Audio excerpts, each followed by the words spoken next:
Good morning, everybody. Welcome to Deadball TV. Welcome to AFC qualifying. Round 9, or should I say match day 9 of round 3. I am going to pull up the lineups here. I haven't really seen anything except for some of y'all in the chat saying Japan starting with the C team. So I'm going to assume based on what I see here, this is not going to be even close to a full Japanese team. So I feel like you guys can probably see that still. Let me scroll down. Talk about Japan first. Okay. Wow, they actually rotated Zion Suzuki.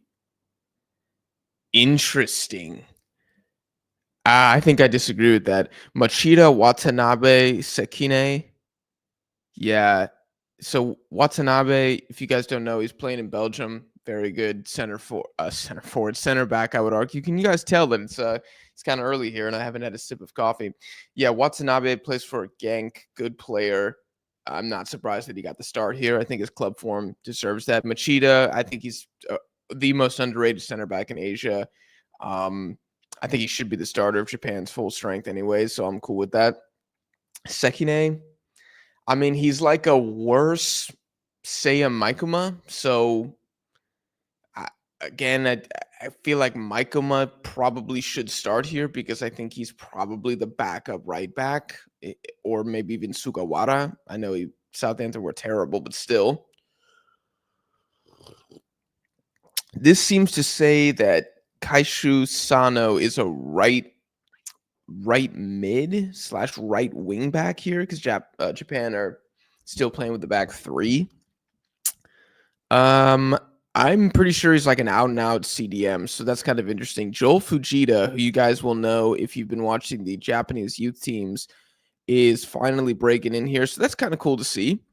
We have a different Suzuki here who, y'all, I'm not even sure who this is. Like, I can't even lie. I don't even know who this is. Yuito Suzuki, Brondi IF, another defensive midfielder, or maybe he's just playing in the DM position. Hirowaka on loan from Bristol City. Again, he's in that left wing back role because Japan are going with the back three. Kamada gets the start. Ohashi up top. He's in the championship, so he's doing well. Kota Tawatsumida. FC Tokyo, 21-year-old. And I'm going to guess Tani's very young as well. Kosei Tane. Machida Selvia. I don't agree with how dude. This is exactly why Japan piss me off sometimes. Like, I just don't understand why. Also, sorry guys, I'm gonna pull up the game here. I don't understand why you're gonna rotate this hard. I don't understand it, y'all. I'm sorry. It's a World Cup qualifier. I know that you're qualified. I know that Japan is already qualified. I don't care. I don't care. You cannot. I don't think if you are Japan, you don't have the credit in the bank to approach games like this because Australia are going to be going all out. And I think this is an opportunity to at least play like the proper B team. Let's not even talk about the fact, and let's be honest here, Japan doesn't know their best 11 still. How about that? Nobody knows Japan's true best 11 yet because we've maybe seen it for 2 games because Moriyasu changes so much in the lineup. We don't know who the full outside wingbacks are. We don't. We don't know if the striker's Ueda or Maeda. We don't. And don't even mention Furuhashi ever again. Never want to see that guy mentioned on the channel. Not good enough, wasn't good enough, still isn't. Midfield, the center mids, Endo and Morita are probably the most locked in outside of Zion Suzuki and Kaoru Mitoma. If you don't know your best 11 or you've only seen them play a handful of times and you have a competitive World Cup qualifier game away in Australia who are If they're not the 5th best team in Asia, put them 6th in the power rankings. They're in a bit of a down moment right now. Sure, granted. You cannot be wasting opportunities like this to give the first team more reps together. That's why I have a huge issue with this. I was looking at South American World Cup qualifiers last cycle. Because people will say, Jack, you're just overreacting, blah, blah, blah. I know. And I'm being very hard on Japan because my expectation is this team could make the semifinal of the World Cup. So I probably have higher expectations than the average person. Yes, I will talk about Australia in a second. The Japanese national anthem is happening right now. I went back and I looked at how Brazil lined up in the 2022 qualifying cycle once they had already qualified to Qatar. And guess what? They pretty much played the full A team against Chile, against Bolivia, against Paraguay. Was there some rotation? Yeah. Yeah, there was a little bit. But Neymar was still starting. Vinicius was still starting. Marquinhos was in the back. Alisson's in the sticks. Casemiro's in goal. In goal. In the midfield. Is that footballing culture? Is that elite mentality? Is that stupidity on the part of Brazil? Maybe some people say, well, they didn't win the World Cup, so obviously it didn't work, Jack. Obviously they lost to Croatia, so like if they had rotated the team against Paraguay, maybe they would have won it all. I'm sure you could take the counter argument there. But no, if you're the best and you're serious about winning the World Cup, I don't think you waste opportunities like this. Japan is about to be done with qualifiers. This is it. They got Australia and they got Indonesia at home. And God help them if they play a team that has this many young guys in the Indonesia game. Because Indonesia is going to be playing to win. And if Indonesia beat Japan in Japan, it's an embarrassment. It's a complete embarrassment. So that's why I have an issue with this stuff, because I don't think Japan are good enough to, I don't think they have the historical record. You got bounced in the quarterfinal of the last Asian Cup. Again, who do you think you are? I disagree with it. Fundamentally, as a competitor, as a guy who I try to win every single thing I participate in, I disagree with this.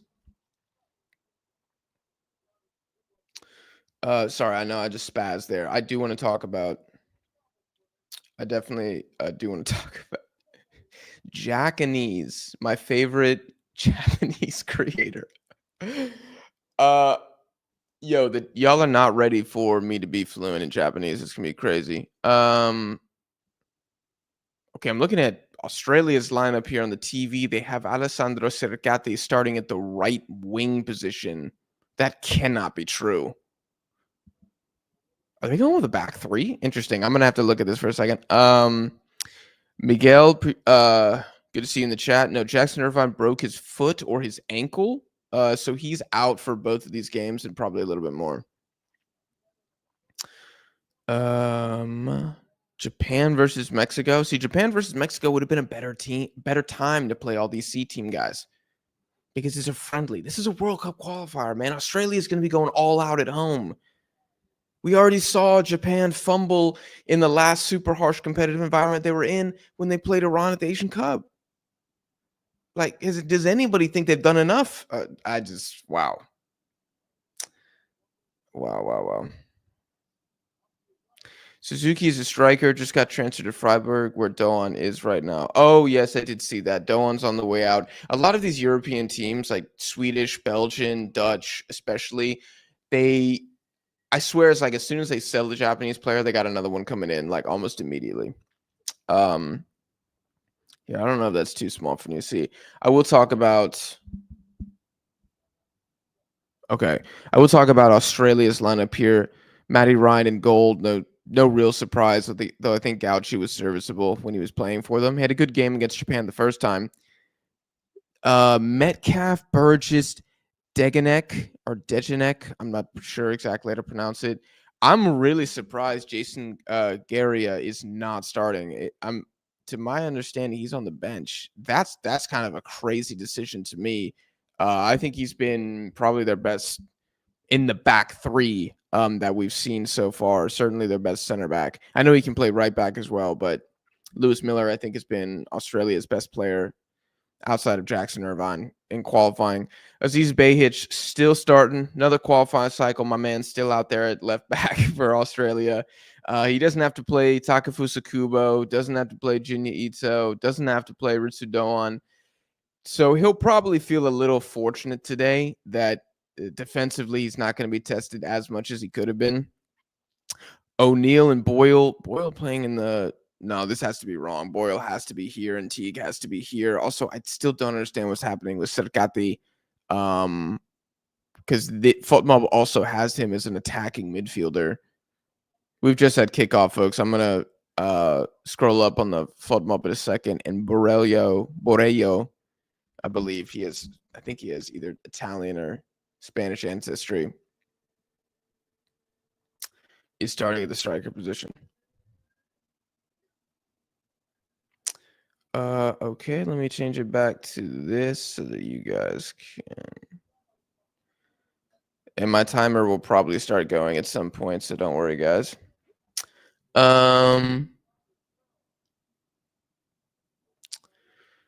Does your prediction change versus Qatar? They literally have all their ringers out, and Galinoy is now first to play. The youngsters are completely different.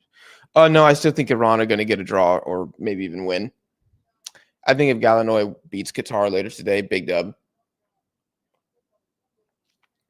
It would be a much bigger L for Qatar because of desperation. Much like if Australia still lose today, where is Sakati? I'm trying to see this. Also, wait, I just realized Koto Takai didn't even start. I don't understand Moriyasu. I don't understand this man at all. Machida with the long ball. I got to say, I appreciate Australia for this extremely aggressive color scheme because it's clashing very well, actually, with Japan's blue. And I think we're getting a very pretty color palette right now.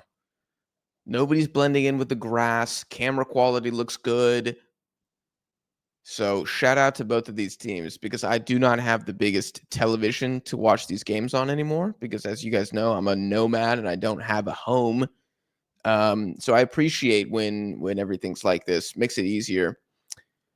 Now, you guys are also going to have to be a little graceful with me in the color commentary here because I don't know some of these Japanese players by name. I'm just be saying number 20 out wide. Looks like oh, hell to the no. Oh, God. Did y'all just see number 20? My man from FC Tokyo, I think. Good Lord. If that's what we're in for tonight, I picked the wrong game. I picked the wrong game to do a watch along for. We got Matt Olson in the chat. The main football pubs in Perth have extended their license to go through the night. 3 points plus Bahrain draw will leave us partying until about 6 a.m. Wow. Well, I think the Bahrain draw, I think that is looking like a likely outcome. I still back the Saudis to get the win just because I have to. Like, I have to. Otherwise, Renard is a fraud, and I'm going to have to rethink a lot of things. That's pretty much the main reason I'm holding on to faith with the Saudis is something I never want to be doing. Why did I put myself in this situation? But I hope you have fun at the game, Matt. This should be a good time, regardless of which players Japan are playing. It's not Australia's problem. You guys won't care. You should not go out and win the game. Solomon Ali says Australia might catch an L. I mean, yeah, they might still catch an L, but I think it's going to look really bad on Popovich if they can't win this now. Because I'm sorry, it does matter. It does matter which version of Japan that you face.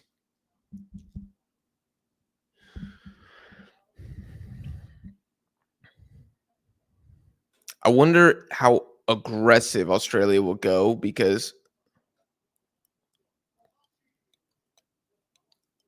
Ohashi with a good little flick on there, but he gets cut out well by Cameron Burgess.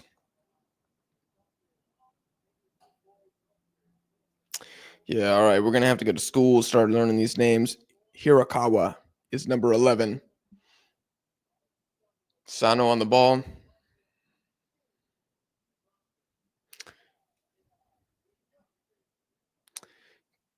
Gayeti and Mohebi both injured. Do you think Qatar can get something? Absolutely. Ooh, ball in the box is kind of dangerous there. It's going to roll all the way out to another Japanese player I do not know by name. Another ball comes in. It's kind of loosely defended. Martin Boyle is going to try to clear it. Koki Machida brings it down. He's going to be super active this game because Australia are going to be a little bit defensive as they are right now. You can see them in the 5-4-1 formation. Where is Sirkati? I forgot to hone in on this guy earlier. Sirkati is,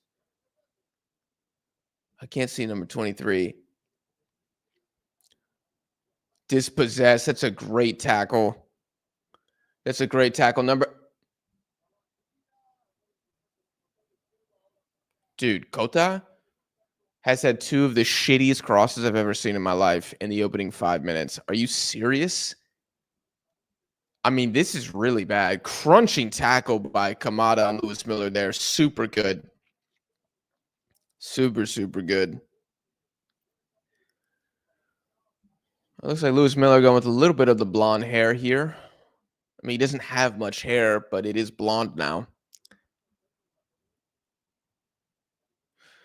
Thoughts on Germany versus Portugal? Ask me at halftime. I want to focus on Asia right now, but I will get back to that because I watched the game last night.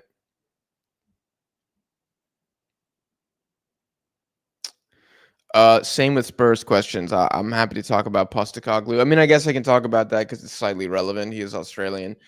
I just think Daniel Levy and Spurs management, they don't want to win. That's the problem. They just want to make money. If Australia lose, I lose hope for this team. I think that's very valid.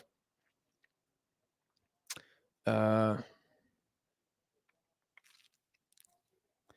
camera quality sucks. Really? I don't think that's true at all. Have you seen games in Kyrgyzstan? That's not true. That's objectively false. All right, Kota, I need to see something, bro. Another ball comes in. This time it actually makes it into Australia's box. Shot from Kamara and is blocked by, I think, number 3. I don't know who that was exactly.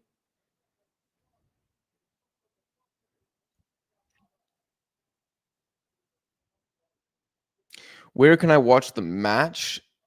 That depends where you are. I'm in Argentina, so I'm watching on Disney Plus.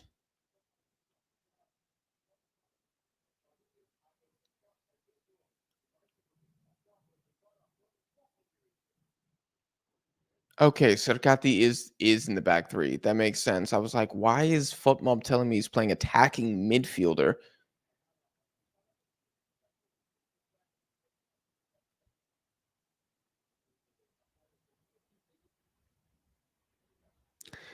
Ahmad says if Australia loses today, then they'll lose bad versus Saudi. I don't know if they're going to lose bad against Saudi because nobody loses bad to Saudi anymore. Those days are long gone unless you're Pakistan. That's pretty much the only country that still applies to. And even then, takes the Saudis until the 70th minute to score.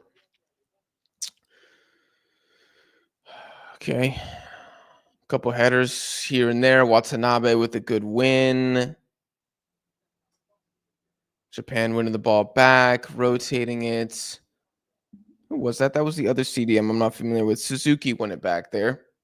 Yuito, Suzuki.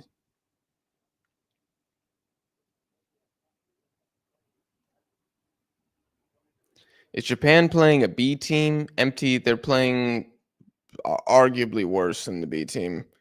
This is not the B team. The B team would probably have a lot more different players out here. I would argue the B team has Rio Hatate and Ao Tanaka as the starting midfielders. And this guy Yota, is that his name? Number 20 for Japan, who wasn't able to do anything there. Tawara Tsumida. That's a tongue twister, y'all. That's gonna be tough for me. Tawar Tsumida.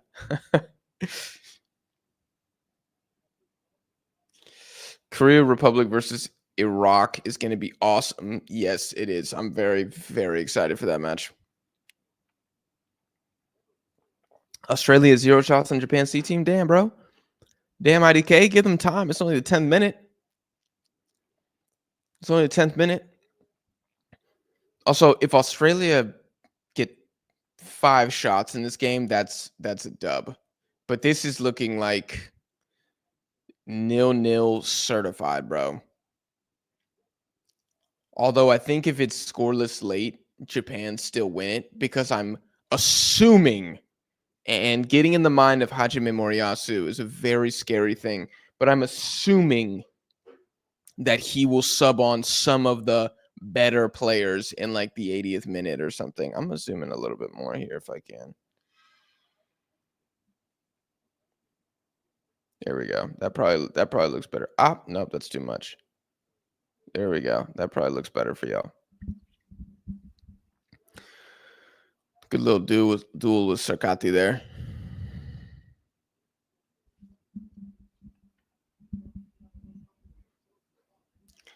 Very, very much Japan just possession. What is the possession stat? 10 minute 10 minutes in at home. 84% possession. 84% possession. That's crazy, man. I mean, I get it. I get it. You're Australia. You want to be defensive. I understand, but oh, ball comes down here. Looks like a little opportunity for Australia. Sano's fighting for the ball. He does win it back. The other Suzuki's right there. He's actually looked pretty good. I'm not gonna lie. He's kind of the new guy at the moment. Sekine on the ball. Little overlap here. It's not great, and Behich recovers. But that other Suzuki guy has been the most impressive so far. Of the Japanese players I'm not familiar with, definitely the one that's standing out to me. We got Michael in the chat. Shout out to Michael. Y'all make sure to go subscribe to his channel. Australia going full on Tunisia mode right now. This, yeah, this version of Australia makes the Chinese national team look like a all-out attacking team. It's not good at the moment. Oh, Joel Fujita, the camera just panned to him. I forgot he was playing. I haven't seen him or mentioned his name yet. 12 minutes in. Dude, this is insane. 14 accurate passes for Australia in the opening 12 minutes, maybe to go to 15 now with his goal kick. I don't know if you consider those completed passes if it's just in the air, but immediately lost. And here we go again. Sarkati, it's actually a pretty good long ball up the side. Broke out by Machida. Kamada on the ball. He's got Lewis Miller and Sarkati on him. That's going to be a tough physical duel. Yota on the ball, number 20. Gonna recycle it. Machida, back to Yota. Back to Machida.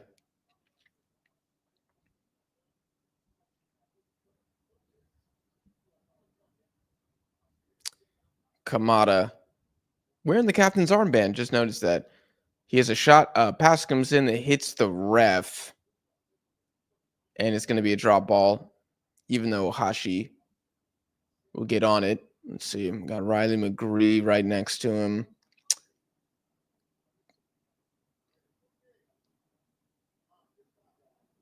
Man, this is diabolical, folks. 56% pass accuracy. Diabolical, folks. I gotta go to a game in Australia one day, ideally against a good side, where they are going to be playing this defensive, and I gotta feel the crowd, man. Are Australians like Uruguayans where they want to see the clean sheet and it's just like, we don't care, don't get scored on, and they're going to be cheering? Are they entertained right now? Are Australians like, hell yes, this is what we need? Like, this is going to get us to the quarterfinals of the World Cup. I don't know. They are tough to beat. I'll give them that. But I don't think this is a good test either way for the Australians because of who Japan are playing.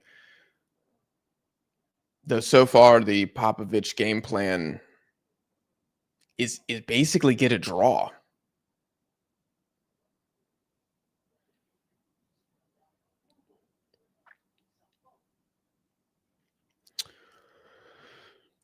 And should manage the Australian national team. Well, he already did, and he won an Asian Cup. Guy was pretty good, actually. Um, he got them to 2018 as well, but then he stepped away. I don't know why he stepped away right before the World Cup, but he did not manage Australia in 2018. And ask Australians, man, they were playing attacking ball.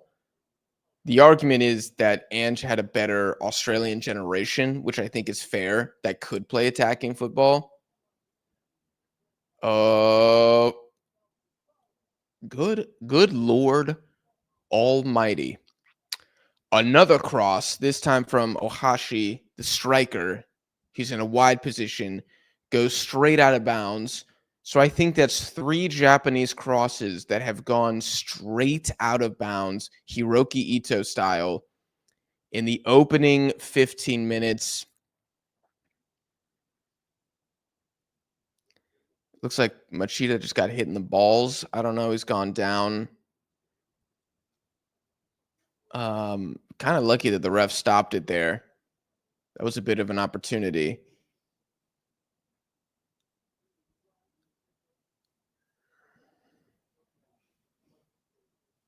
I'm surprised the ref stopped that.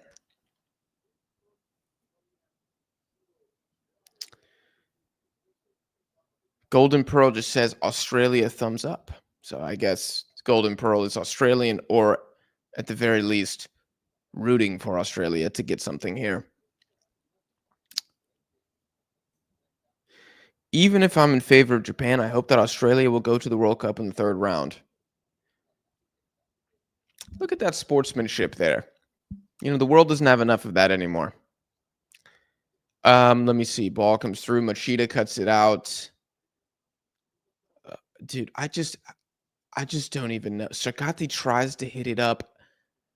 There's no midfielder for Australia right now who's even pretending to control the game. Like, oh my God. I mean, what's worse? Japan putting out this team or Australia when Jackson Irvine is not in the lineup? What is worse? Comment down below. I mean, this is shocking. No, it's not shocking because it's predictable, but it's just disappointing. It's disappointing so far.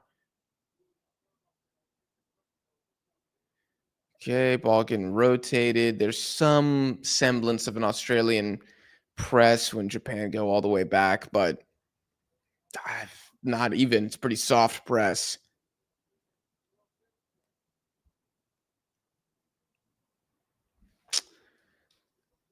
Okay, I don't even know what to say about that right now.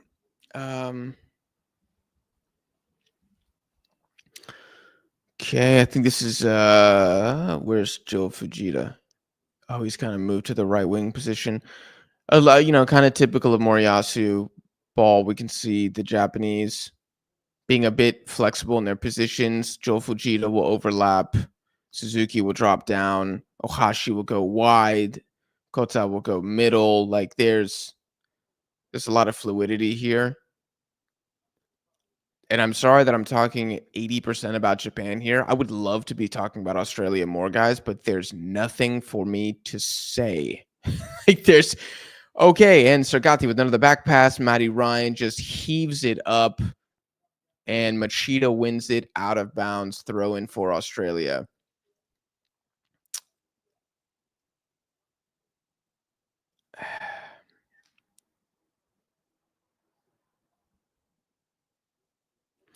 Hey, Jack. Japan isn't fielding Kubo, Zion, or Endo, and I feel like we're about to watch another drawn-out game inning and draw. Yeah, I do think we're headed for a nil-nil. Uh, yeah.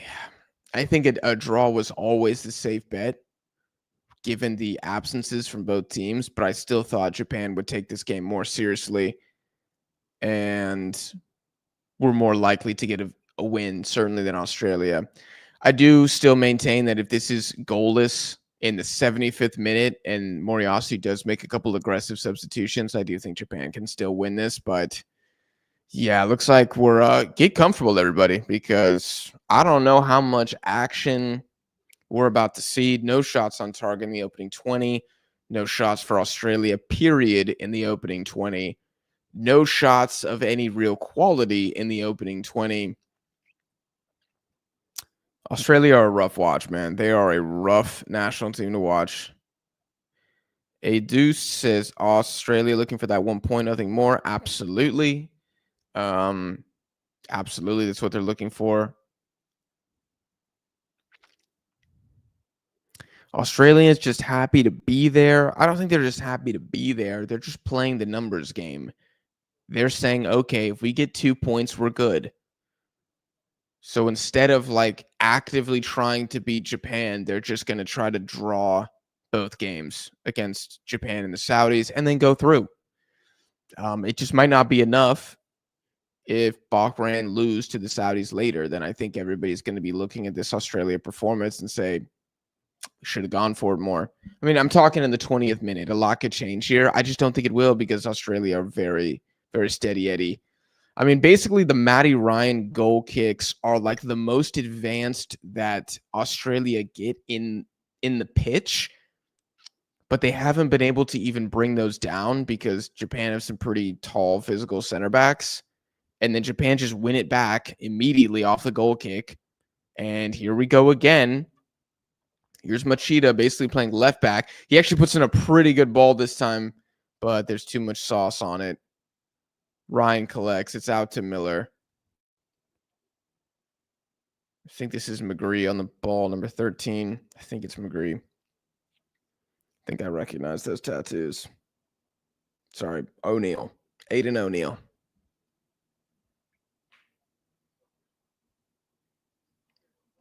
Why did I say McGree? He's not even playing. He's one of the guys that's out. O'Neal.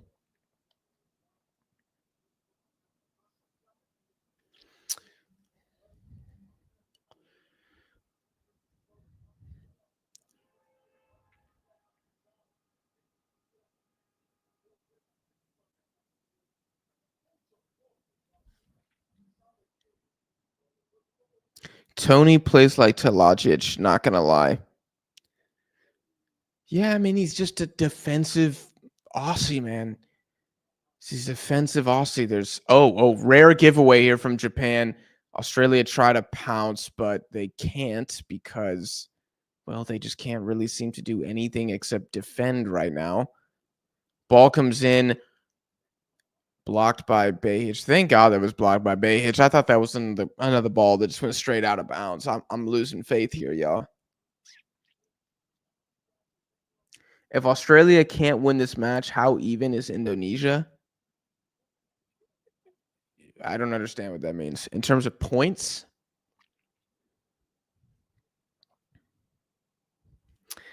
when did Greg Popovich become the coach? I believe he became the coach after match day 4, I think is when Popovich came in. It was either after match day 2 or after match day 4. I can't remember. Kind of dangerous ball here. It's kind of a whiffed clearance from Serkati. That's better. Suzuki again, kind of the young new guy that's been impressing me the most. Good little ball there. Nice little attack from Japan.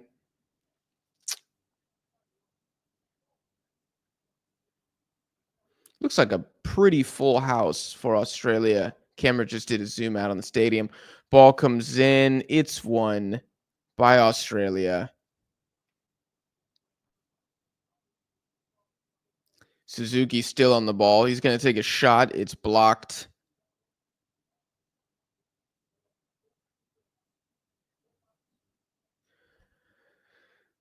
Long ball over top, and it's collected by Ryan. God, how many times have I said Ryan Teague's name on this stream? Um, just very, very little here. Okay, Australia playing out from the back. There is a bit of a press here from Japan. That's probably the game plan after their own corner kicks. It's kind of won by Watanabe, but he just kind of puts it out. And here we go again. Here we go again. Bayhich on the ball with the throw in.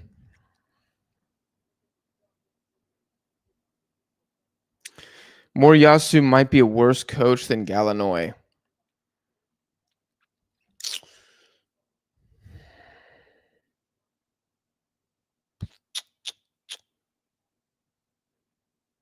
That's actually a very interesting argument. It's a very interesting argument.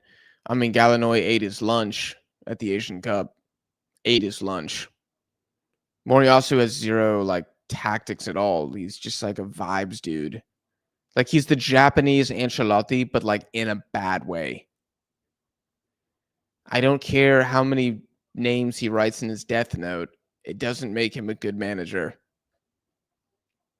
And I think the JFA's loyalty to him, I don't know, man. I don't know. It's going to come and bite them in the butt. This is a great Japanese generation. Don't waste it. They will not all be this good. Trust me.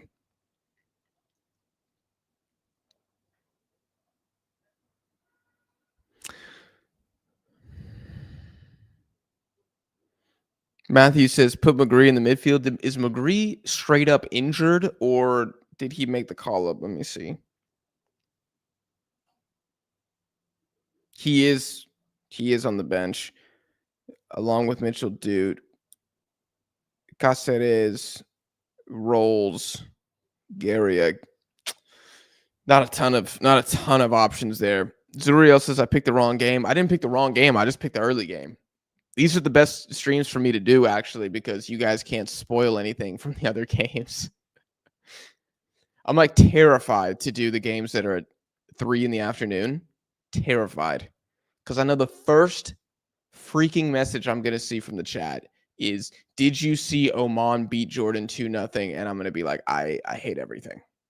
I hate everything. Because no, I didn't see it. I recorded the game. But thank you for telling me the score. So I have to be careful with my live watch alongs. That's why I'm also just doing one on the final match day. And basically because I have to, because it's a Rock Jordan and it's just going to be huge. But if I had my way, I wouldn't do any on match day 10. Maybe Japan, Indonesia, I might still do just because it's fun to just chill with y'all. And I'm going to be watching Japan anyways, so might as well. And it's the first game, so might as well do a stream to that, but I don't know if that's confirmed. Kind of depends how I feel. Kind of depends how much regret I feel in my heart from doing this stream, honestly. Which team do you support? Japan versus Mexico in the World Cup? Oh, dude, Mexico, 100%. 100%. Don't get me wrong, I love Japan, but I will never root for anybody against... Oh, Suzuki with probably the best opportunity of the game. Carries the ball from midfield all the way to the edge of the Australian box. But the shot goes wide. It's the first time. It is the first time the Japanese midfield has gotten behind Aidan O'Neill and the Australian midfield. It is the first time that has happened. And that's a great opportunity. And that will go down as a chance squandered for not even making Ryan make a save. And there goes Moriyasu taking notes. It's embarrassing, dude. It's embarrassing. I'm sorry, it's embarrassing. The fun will be later today. UAE and Uzbekistan, Bahrain and Saudi, Iraq and Korea, Jordan, Oman. Yeah. Even Qatar, Iran, I think is going to be a good game. Like objectively a fun watch, I think. We're going to see a good game. A lot of goals. Worst defense in Asia at home with one of the best offenses and the best offensive player against a forced rotated Iran side. I think it'll be good.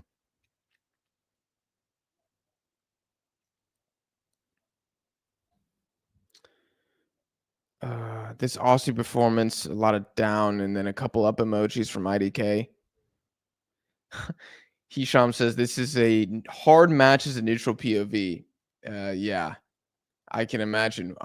Oh God, Australia are just flailing around right now. It's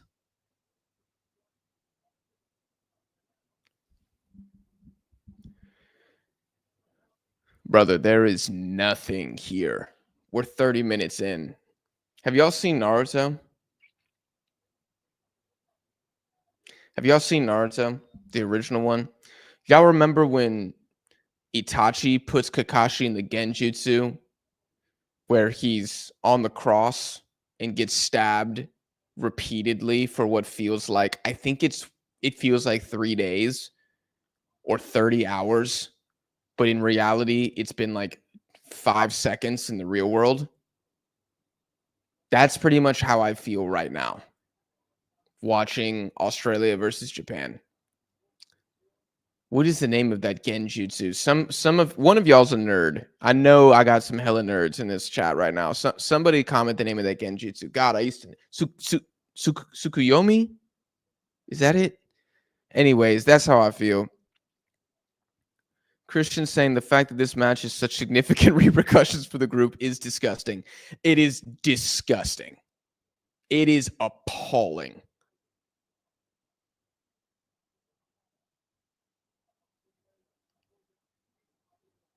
Okay. Oh my God. Australia actually have 4 players forward. Everybody, hold on. Hold on. We're going to see what happens here. Oh my God. They've won a free kick. Behich gets taken down. And honestly, this is just stupid. Who did that? Who's number 11? Who did that on Japan? Hirakawa. Are you an idiot? Behich is passing the ball backwards into their own half, and you just gave Australia a set piece, which is the only way they score. Oh my God. This is going to ruin my day. This game is going to ruin my day and just piss me off.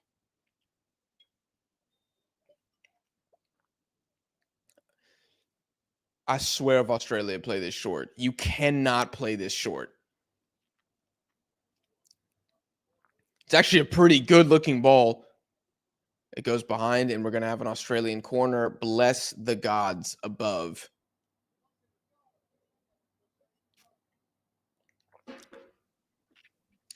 I feel bad because there's obviously I'm watching in Argentina on Disney Plus here. And so there's 2 Argentine announcers doing the commentary. And if this is their first ever time watching Asian football, then they think Asian football is cooked. Like if they think this is the peak of Asian rivalry, Australia versus Japan World Cup qualifier, then they definitely feel like the whole continent is cooked. And it might be cooked. Like this is so bad.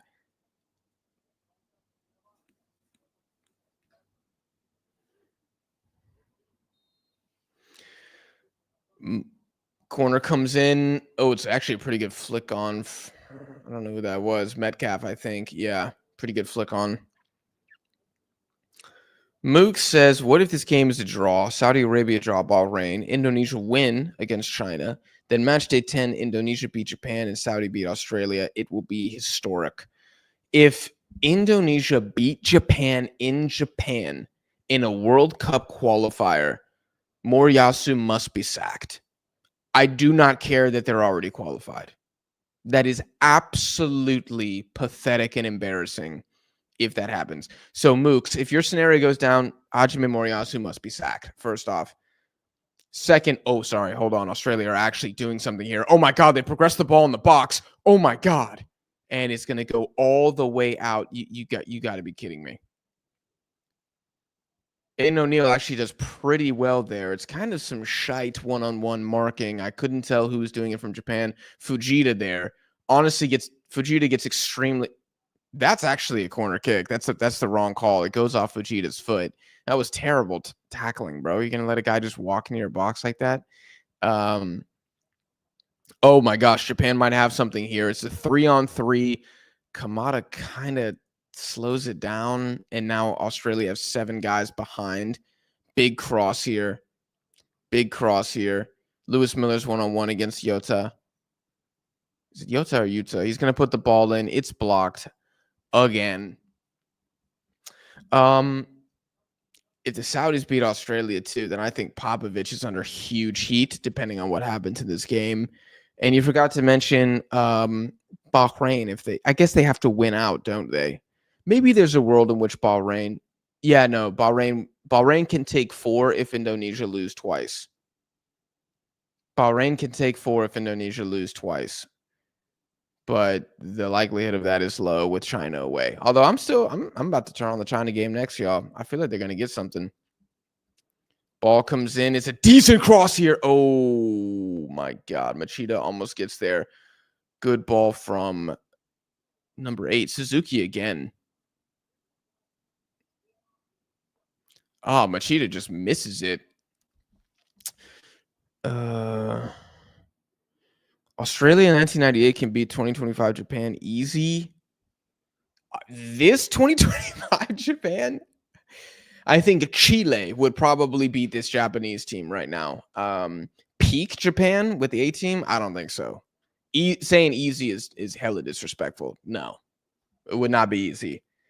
If we played an NBA best of 7, I think Japan win in 6. I think this Japan team is the best iteration of an Asian squad that's ever been assembled.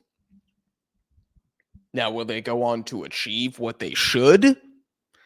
Well, they have Hajime Moriyasu as the manager, so I wouldn't count on it. But this is the best an Asian team has ever been.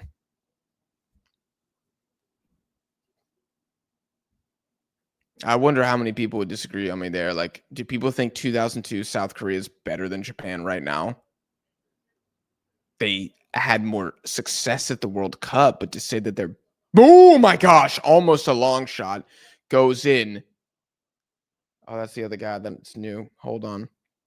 Hirakawa, that's a great shot, actually. I think Ryan is really scared here. This is going in the far post, and he barely misses, man.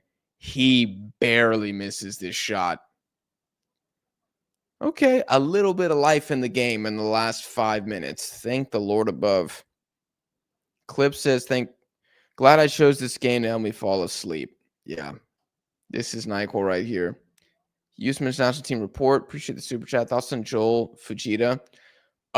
Absolute freaking stud at the youth level. I think he was Japan's best player at the U23 Asian Cup. I think he literally won the MVP. It might have been of the final. It might have been best player. It might have been both. I'm not sure. But I don't watch him for his club team, so I don't know how he plays for club versus country. Here today, I don't think he's really done anything at all. Maybe that's because Australia are allergic to possession. Maybe that's because his skill set isn't really the best for teams sitting back. I mean, I remember for the youth teams in Japan, he's basically a 6. And if you're a 6 with a midfield that already has Kaishu Sano in it, against a team that's sitting back, you're not going to look particularly good. So I think we can't draw too many conclusions about him from this game, but quality player with a high ceiling, but not much to show for it for the senior Japanese team as of today.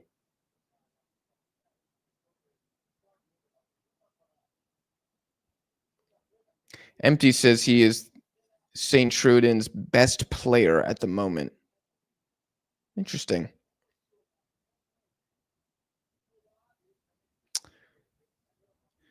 I don't watch enough of St. Truden to say if he's been their best player or not, but I know they're not the greatest team in the division. Is this kind of an ugly match so far? No. IDK, you got to say it with your chest, bro. This game has been very ugly. Very, very ugly. Moriyasu might be a worse coach than Galanoy. Wow, Ryan, you're not the first person to say that in the chat so far. A lot of people have said that. How am I staying awake? Just love of the game, bro.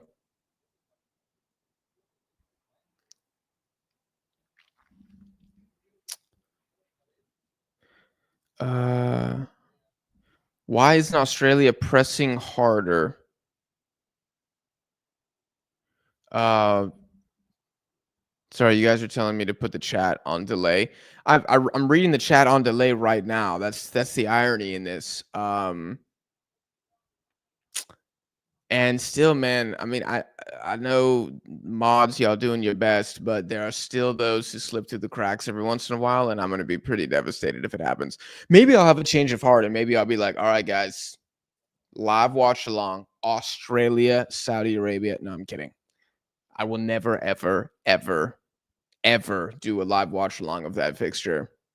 I would much rather do a live watch along for Bahrain versus China with both of those teams eliminated. I would much rather do that than Australia versus Saudi with everything to play for. That's how cooked that fixture is. I don't understand the Asian qualifications. They didn't make last week's games played simultaneously.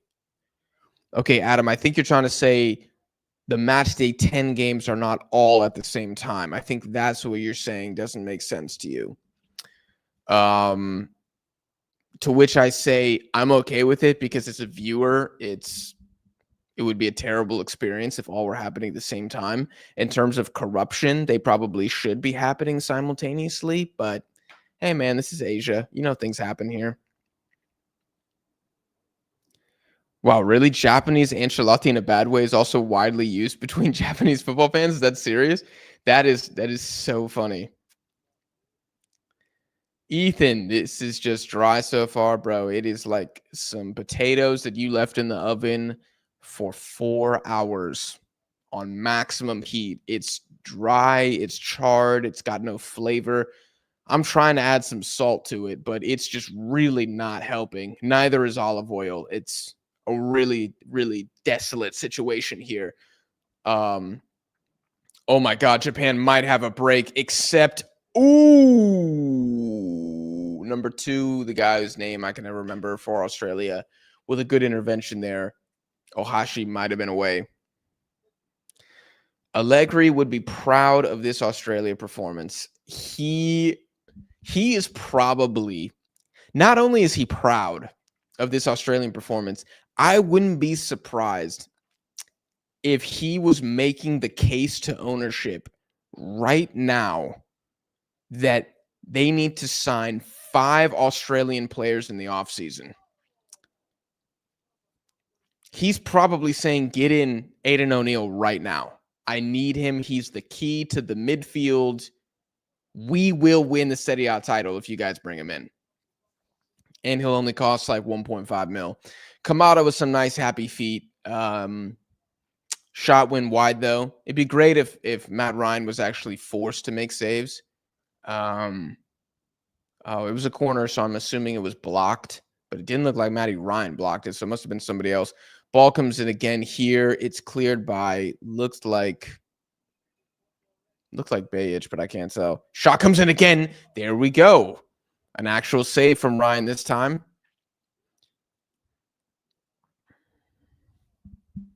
What's his name? Horawata? Number 11 again. Hirakawa. That's probably his second good shot from outside the box. This one actually gets on target, forces a save. Okay. I mean, it's getting better here. Not getting good, but it's getting better. Here comes Japan yet again. Ball comes down. It's going to be really tough to get here. It's going to be another corner kick for Japan. Maybe something happens.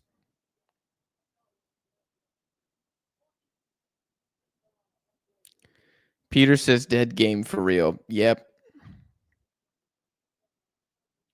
Elite Global says Australia can't even play attacking, counterattacking against anybody. No, not really. Grover Cleveland, what a hilarious username. Ball comes in again. Ooh, that was actually the best cross of the game. It's well cleared by Australia. I mean, if that gets a touch on it, I think Ryan is in big trouble. A foul in the box and we go away. Okay. I ain't gonna lie, this game's boring. Grover, you're completely correct. This match is so bad, it's low-key fun to watch. The fact that this has kind of turned into a hate watch on accident is so funny to me. Um, David, you bet on goals in a game featuring Australia? Bro, that was a mistake. That was a mistake. Australia incapable of scoring open play goals. Absolutely. USA catching a random stray, cooked for the Gold Cup, and there's nothing we can do about it. Clips, I thought you were Mexican and a Mexican fan. Have you been an American double agent this entire time? This game is terrible publicity for Asian football. Yo, how much should we extrapolate? You know, should we be like, this game killed Asian football? Should I make a video on the channel? The game that killed Asian football. And it's just Moriyasu just writing something down is the thumbnail. And I just go off for 15 minutes on how everybody is getting grouped at the next World Cup because of this game. That would be kind of funny. That would be funny to make a troll video like that, which I don't have many troll videos, if any. Oh, God. Oh, my God. Shot comes in here. It is beyond ambitious from Metcalf. He just kind of swings at it. This is embarrassing, y'all. This is truly diabolical at the moment. That's going to register as a shot, I believe, but holy shit.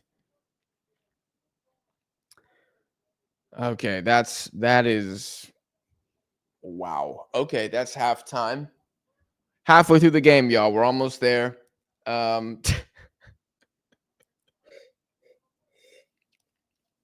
Look, I tease, but this is really bad. Basically, my greatest fears have come to pass with this match about how cooked it is. Who's the Pacers of Asian qualifiers so far? It's a really good question. So the Pacers play really fast, great transition team, high scoring. It's probably Jordan. It's probably Jordan. Low possession, high shots, high goals. Good defensively. It is Jordan. Jordan are the Indiana Pacers of Asia. Comment a better team down below. Do you think there's a shot Pochettino gets fired before the World Cup and would want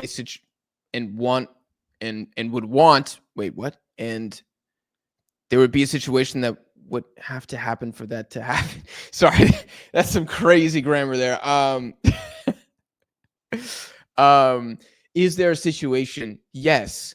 I think if the United States loses one of the upcoming friendlies against Turkey and Switzerland badly, I'm talking like 3-0, kind of embarrassing, like how Colombia beat the shit out of them.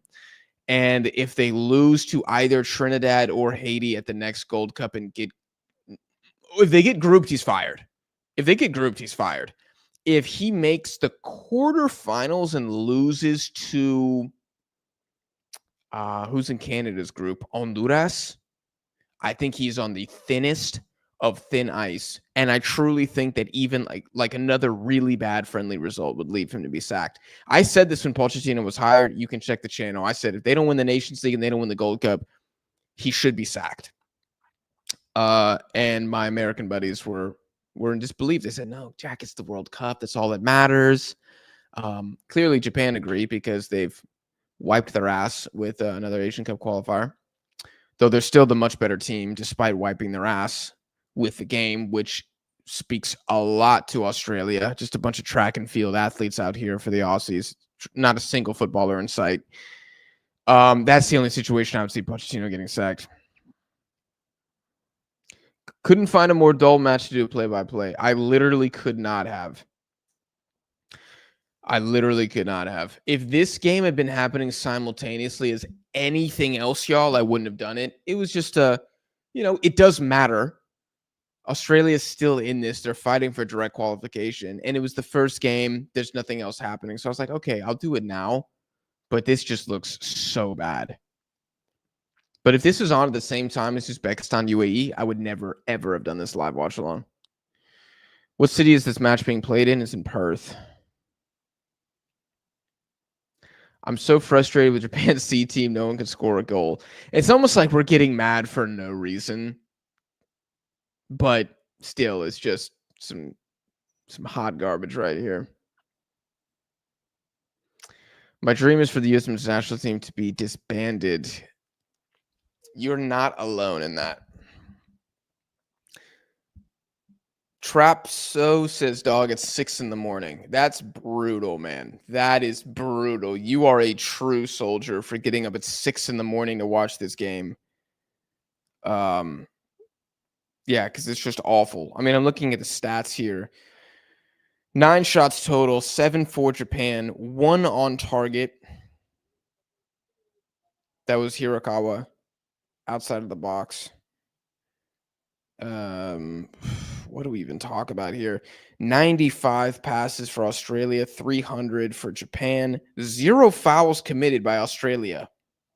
That's a crazy stat. 0 fouls in the first half. That's how you know you're not testing Australia enough. If they're not fouling you, if they don't have a foul, oh my God. That's really, really bad.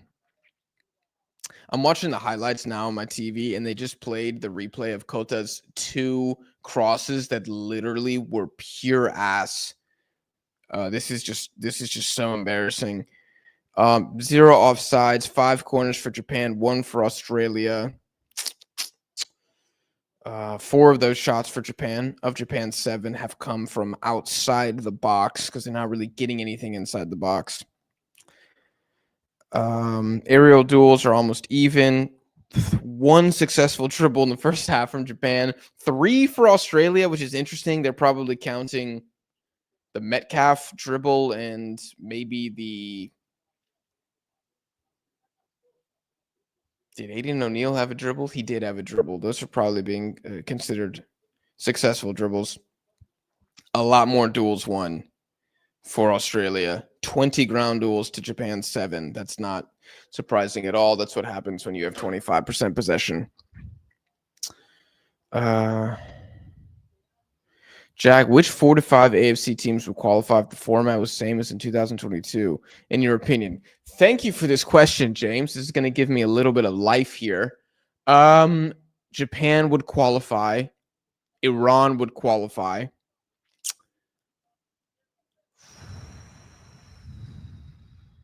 South Korea would qualify.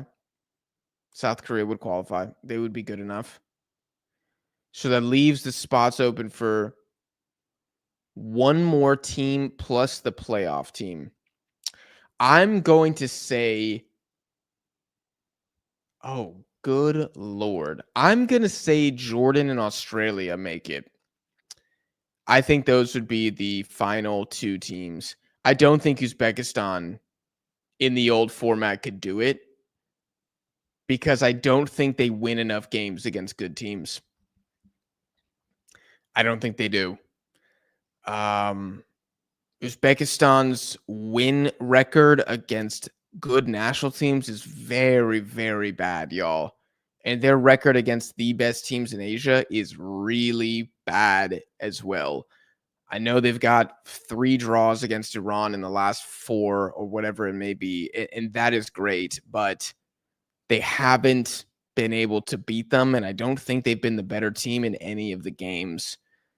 So I think the Uzbeks, for me, really, really need to beat the UAE away in Dubai later today because it's too many like good draws on the record. Now you could counter and say, well, Jack, Australia don't really beat anybody good either. And for this cycle, that is true. And that's why I think it would be up to the Aussies and the Uzbeks to get the final spot. I think Saudi Arabia wouldn't have a prayer because I don't think they would win enough games at home. It's kind of like who can get 1 freaking win against somebody good, Uzbekistan or Australia? And whatever the answer is to that question is who would be that 5th team. But I like Jordan's giant slaying ability. I think they play very well against the top teams in Asia. I forgot about Iraq. Oh, I forgot about Iraq. Could they have done it?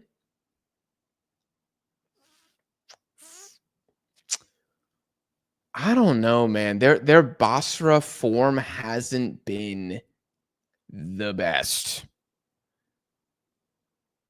right? Nobody's got like honestly, Kyrgyzstan have by far the best home form or home.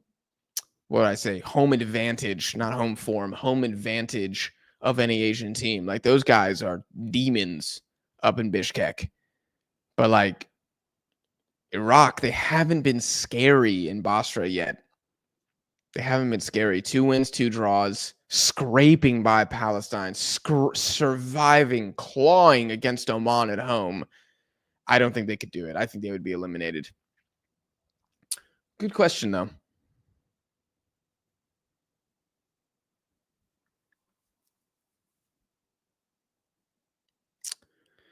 I'm way behind in the chat. I am 8 minutes behind, but seems like you guys agree with my Indiana Pacers shout.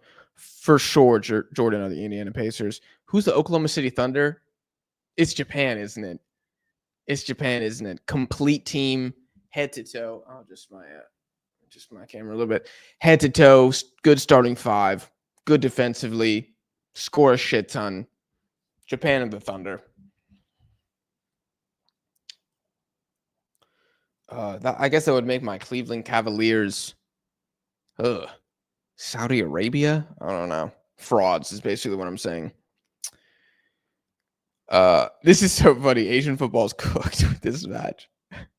It's funny because like you watch some of the big CONMEBOL games, dude, they are devastatingly bad as well. Like, man, when Uruguay has to play like Brazil, usually that game just sucks. Like it is so bad. Even oh, interesting. My Disney Plus is saying CDMX time, which means maybe my announcers are actually Mexican, not Argentine. Otherwise, why would they have Mexico City time as a schedule? Anyways, what the hell was I even saying? Oh yeah, the big games suck in CONMEBOL too. Like so, some of the historical Argentina Brazil games, brutal, man. There's no football being played. The only difference is they really, really hate each other, and there's like way more fouls and cards, and it kind of gets its excitement from the intangible stuff, not necessarily the football. Some of these Asian rivalries just are not heated enough. Like I don't think Japan Australia is heated.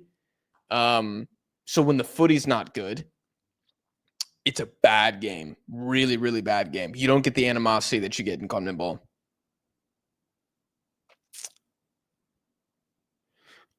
Ali says Australia sucks. They don't suck. They're just really freaking boring and have no attackers.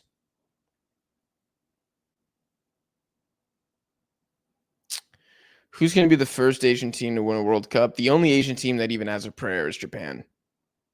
Nobody else. Nobody else will ever win a World Cup from Asia. I'll say that right now. We need to see a lot more happen. I mean, Korea. How are Korea going to win a World Cup, y'all? Have you seen their population collapse? There's not even going to be that many Koreans in like 20 years.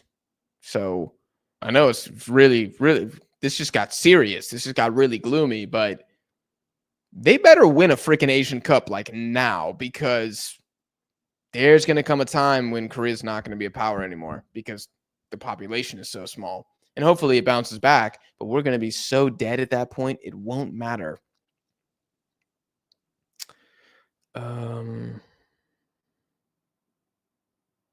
Why is Japan using their B team from Madrilla? Mexican Drilla, I think, is what it's supposed to be. That's a great question. People will say it's because they want to test the young guys. They want to experiment. They're already qualified. They don't need to care. This game doesn't matter. What else do the soy boys say about this game? Yeah, it's just insignificant game is what people will tell me. Much like the home game against Saudi Arabia was insignificant. That's also what they told me. It's a weak mentality. They have decided to rotate because they feel like this game is a wash and that being qualified is job well done. Oh, the players are tired. Sorry, I forgot that one. Players are tired. They're tired. Even though Wataru Endo played, 16 games for Liverpool this season as a sub, but they're tired. Kairi Mitoma, no European football, but they're tired. Takafusa Kubo, he's tired. Keito Nakamura, tired. Who else? Who else is tired? What the fuck does that even mean? I hate that dialogue in sports. They're tired. God damn. Meanwhile, you got amateur footballers out here who play like 4 or 5 games in a single weekend. They have no physical therapist. They have no massage therapist. They eat McDonald's and Chick-fil-A in between games. They don't sleep 8 hours a day. They don't take vitamins. They don't eat enough or drink enough smoothies. And they're able to do it. And yeah, that the level's lower, understood, granted, but relatively it's not. So stop making excuses for these guys. Anyways, yeah, you can tell I'm very upset about this. I ranted about it at the beginning of the game. I'll rant about it again here. Japan don't know their best 11. You could argue their true best 11 is maybe played like 3 times together because there's so much rotation in the squad. This would have been a great opportunity against a very, very, very strong opponent defensively. But they said no thanks. And will this come back to bite them? We'll see. This is Japan's C team ? Yeah, I mean it's a B team. I mean C, D, F, G. I don't know.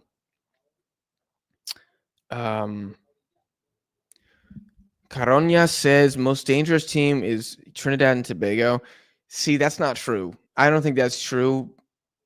Trinidad was absolutely awful the last Gold Cup, and that U.S. squad was terrible. And they beat them, 3-0? 3-0? 4-0? I think Trinidad is dangerous in Trinidad. They're not dangerous in the United States.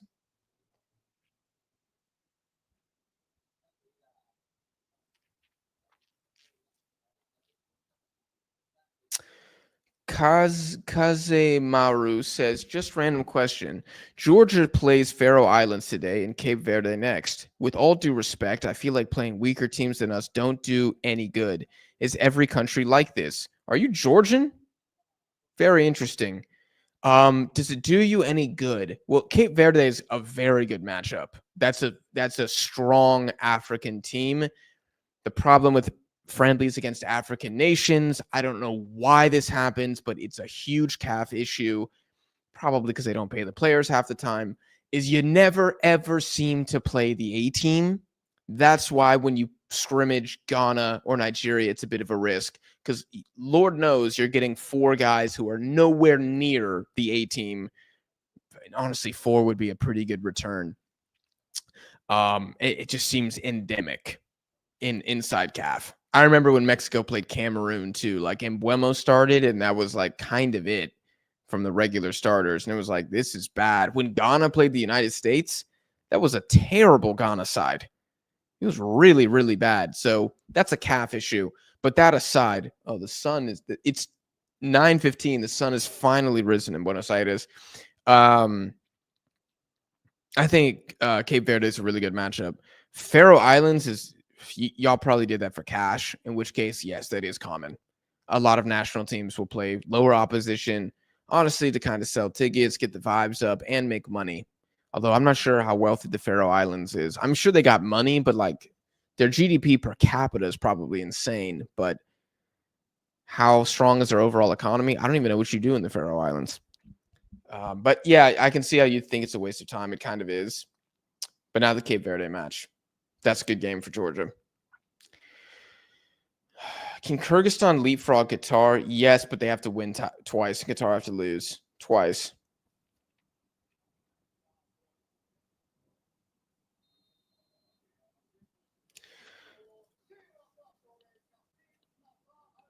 OOO or maybe Infinity. I'm not sure what that is. A or C team doesn't up the matches back. A or C team doesn't. Hold on. Doesn't seem any different. I'm going to pull the curtain also. One sec.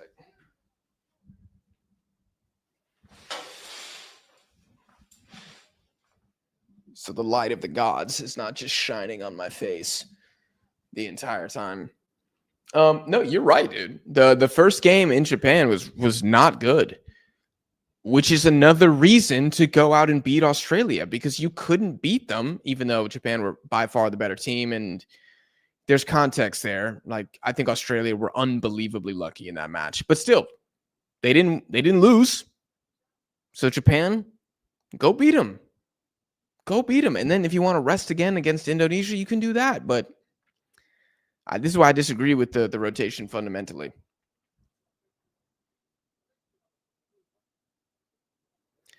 You guys are saying it's been the same match. It hasn't been exactly the same match. Japan were definitely better at home with the A guys, but it was probably their worst game, which again, I think is more reason to go again because you couldn't really break them down. You couldn't really break them down that much. I think Japan probably had 3 good chances in that game.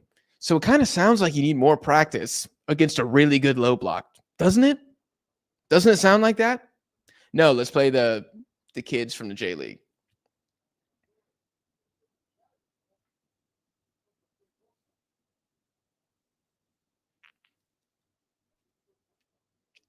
Ren says, no way these teams getting a goal from open play, probably a corner or free kick. Yeah, I mean, whoever scores a set piece wins. Absolutely.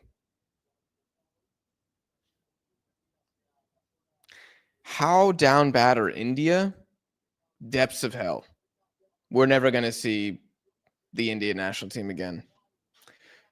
Do you think Kuwait has a chance to qualify for the next round? No. They dropped too many points at home.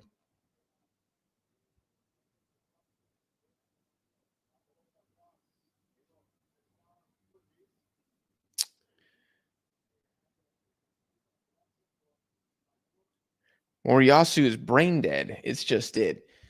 He's just, oh God. Oh my God. Oh, mistake here. Mistake here. Oh my Lord.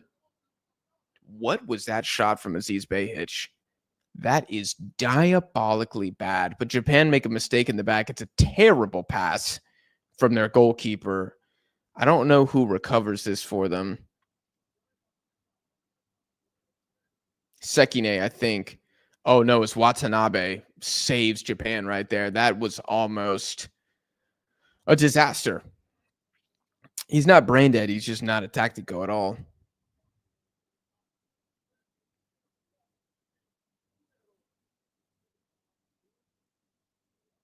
Do you think Spain versus France will affect the Ballon d'Or? Yeah, it will. And I think it should a little bit. Oh my gosh. That's a pretty good attack immediately in response from Japan. Ohashi stays down, but now he's gotten back up. Okay, y'all, maybe the second half is about to be amazing. Maybe Popovich and Moriyasu are now playing their trap cards. They've activated it. Joe Fujita. Suzuki on the ball.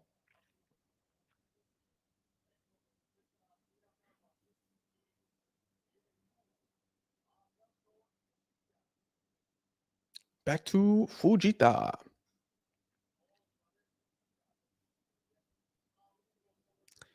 Oh my God. Beige actually gets beat here. Ooh, that was well done. Cameron Burgess with a good tackle. Well, that's one of the few times that a Japanese winger has actually beaten their assignment. Lewis Miller has completely clamped Kota on the left wing. And now we're going to get a corner kick.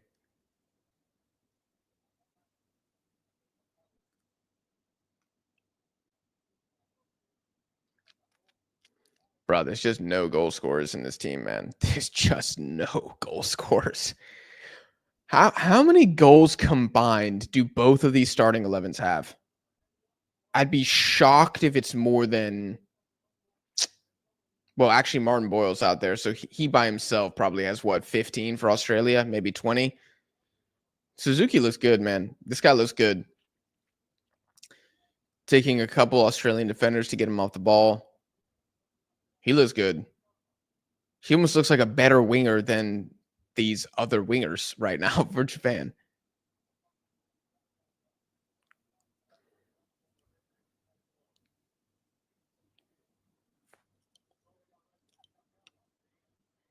And we go again. Okay. Australia's sitting so deep here, man. This is like,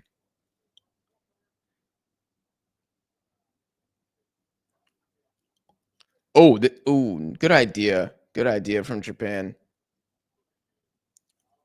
Makota's not able to get there. That's a big ask. Moriyasu's happy though. He's clapping. At least somebody's happy with what's happening right now.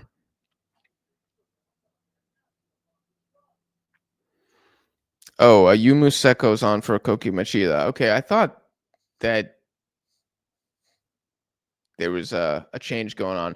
The long hair is really in fashion right now for Japan. So sometimes at a glance, I'm like, who is that? Because pretty much everybody's got long hair except for like Wataru Endo and Kamada. I guess Kubo doesn't have that long of hair either. But y'all get the point. I mean, the Japanese defenders are definitely in the flow mode right now. Wow, good ball from Vegeta. He plays it down to Suzuki, but he and Ohashi are not on the same page. I mean, look, if the second half keeps going like this, y'all, I'm taking it. Massive dub if we get this. Couple like good attacks, couple good interplays already in the first 6 minutes. Way more than what we've seen previously.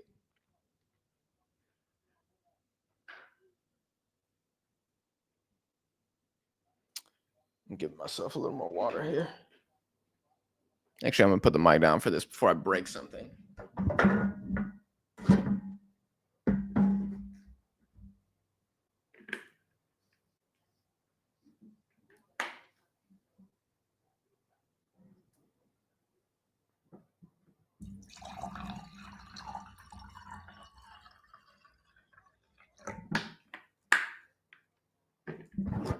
There we go.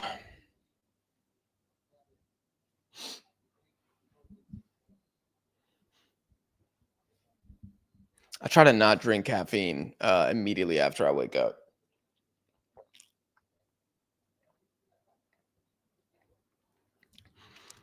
Which I actually, if you guys were here during the who was subscribed, chat, let me know. There's 125 of y'all in here. How many of y'all were subscribed to Deadball TV during the last Asian Cup? I want to see some. Can we raise some hands in the chat? I would really, really like to know. I'm curious. How many of you guys have still been following the channel since the last Asian Cup?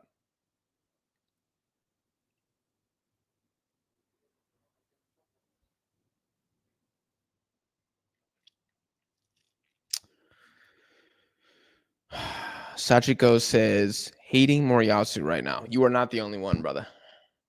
Okay, looks like we got quite a few of y'all. Quite a few of y'all in here since the Asian Cup. Hell yeah. Subscribed since 2023. Shout out to James. Christian says, I was there when you had crazy long hair. I did have crazy long hair. Are you talking about like way back in like the birth of the channel? Because my hair was long back then. Okay, we got a lot of y'all in here. Shout out to y'all for sticking around since the Asian Cup.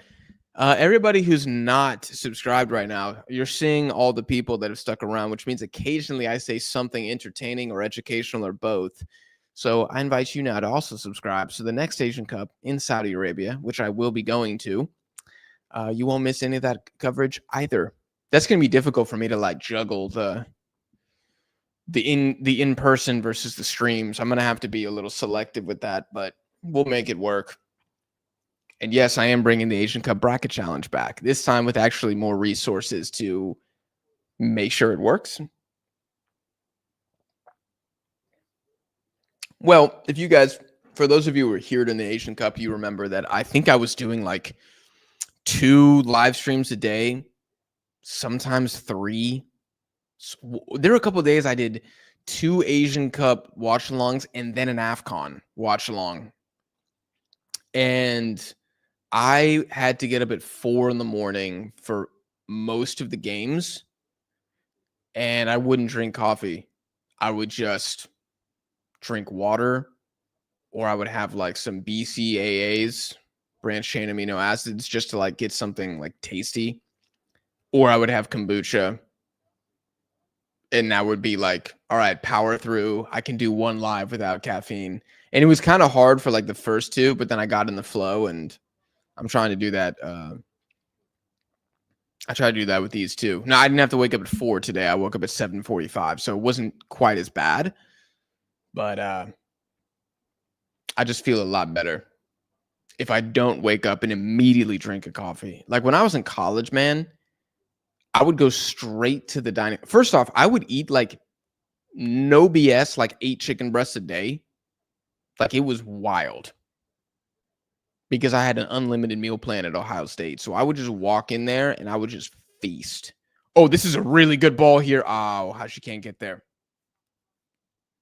Okay, bit of life. Bit of life here. Like, we're on the what's it called? The ventilator? That's not the ventilator. Is it the ventilator? The thing that assists you breathing? Whatever. You guys know what I'm talking about. Yeah, when I was in college, I would just go straight to the dining hall when I woke up, and they had like a coffee machine obviously in there, and I would just make a coffee. And it was like a ritual. Like 20 minutes after I woke up, I'm drinking a coffee, and I would crash so hard after my classes, sometimes during my classes. And then I have to go to wrestling practice, and I feel like a zombie. And I was like, and in the moment, I didn't know why I felt so tired. But now, being a full grown adult, I'm like, I probably was just having insane caffeine crashes. Ooh, Ohashi on the ball. Cameron Burgess is all on this man. Plays it back. And it's going to stay Japanese ball. Ethan says this half is already better than the first. Absolutely. China victory over Indonesia today. Nick, I think so. I think so. Coffee on an empty stomach is insane.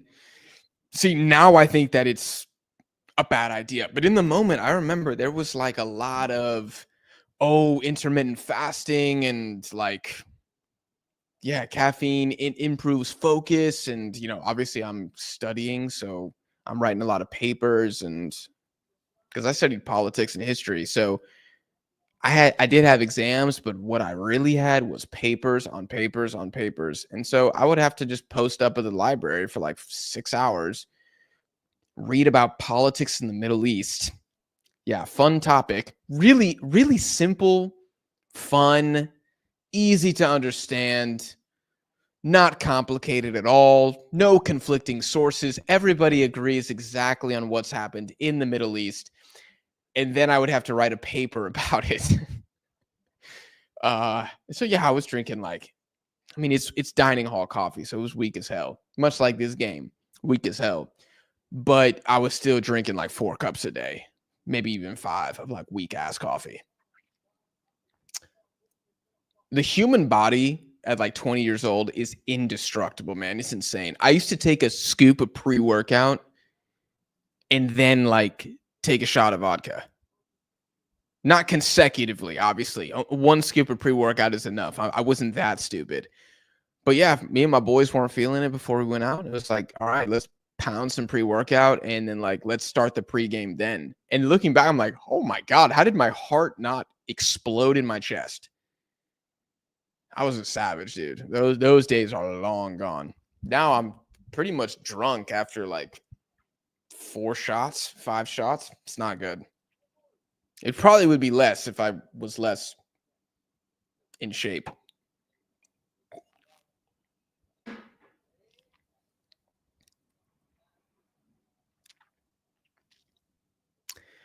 Yeah, Grover's asking a good question. Any Australians here? How mad are you? How mad would you be if you're Australian? If I was Australian, I would just be like deflated a little bit, but I would still be feeling good that at the end of the day, they need 2 points. They need 2 points. So they don't care. If they qualify to the World Cup, nobody cares. Nobody cares.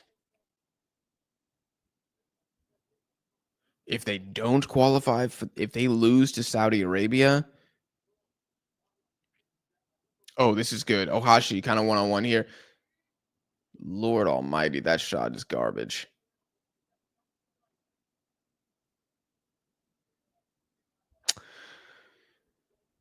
I used to drink pre-workout and 2 energy drinks a day. Damn.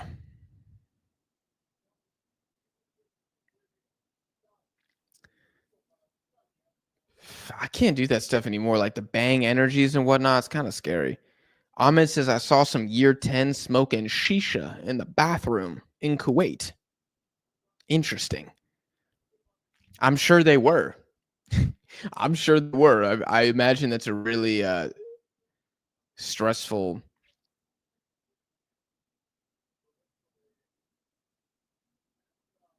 Hmm. Sorry, I thought something interesting was happening. It wasn't. Um, Another throw in here. Oh, Nakamura's actually coming on. Holy hell. And Takefusa Kubo. Okay. Moriyasu has decided to start playing here. This is interesting. Who remembers Jack's man bun? Yo, that is like throwback. I do regret not shaving the side of my head when I had the man bun and going like full Viking look. That would have been cool. But I just didn't think about it at the time. I had braids too for a little bit. Playing football with braids was fun because like all the hair was just out of my face. It was really cool and comfortable. Australians play haram ball. It's final. Yes. But we've all known this. We've all known this. So we can, if we're surprised, shame on us. Oh, oh my gosh, a little bit of something here.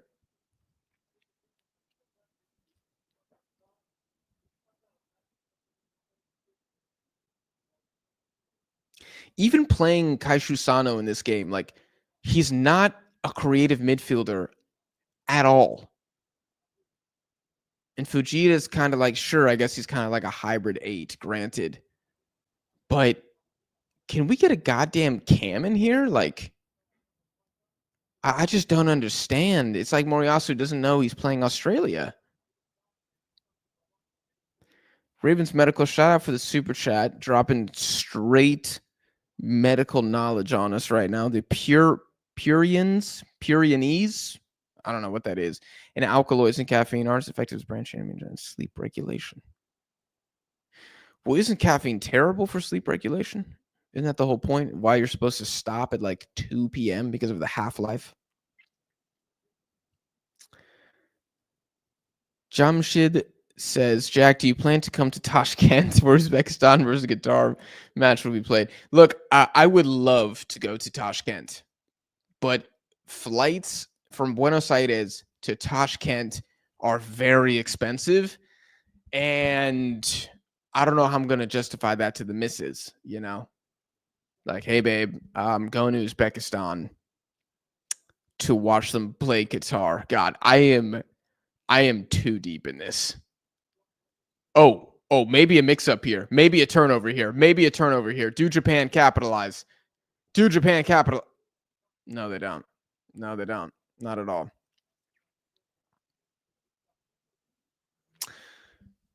Mm. Mm-mm-mm. Arabic language class gonna have me stressed. I'm honestly even scared to start pursuing that. Although for the channel, it'd probably be really good if I knew Arabic because then I could talk with other Arabic content creators. I could obviously read reports in Arabic. Could probably find some better streams in Arabic as well, but I don't even know where to start, man. Jack Kenny Dreads next haircut, July 2025. Nah, I like how it is currently. It's starting to get like just too long in the back. Probably time for a trim, but I like how it is now. I'll keep it like this for a while. Maybe go back to a fade for the World Cup. My haircut at the World Cup will be determined by my confidence and happiness level in the Mexican national team at that point in time. So if I have dreads, I'm expecting us to make the final. If I'm bald, I think we're getting grouped. Oh, good little one here. Good little one too. Good little one too. Bolak. Well, I think Kubo completing as many dribbles in 2 minutes as, oh gosh, I cannot remember this guy's name. Harakawa? Hirakawa. I was close. Hirakawa. That's interesting. Who else came out? My fault mob still is not updated. It still says that Nakamura and Kubo have not checked in. It still says they're on the bench. We are at the 66th minute here. Kubo's on the ball. Really good ball down. Really good ball down. Ball across. Oh my gosh. It looks like he's looking far post, but it hits Ohashi. Much better interplay, though. Much better interplay.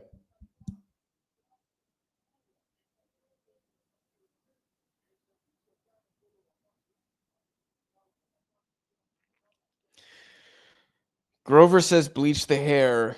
Seconds after Christian says don't do highlights again. Dude, the highlights were fresh. I think I got to bring it back. Oh my God. Jason Gary and Mitchell Duke coming in here. I mean, Gary is a dog, man. I'm surprised he didn't start.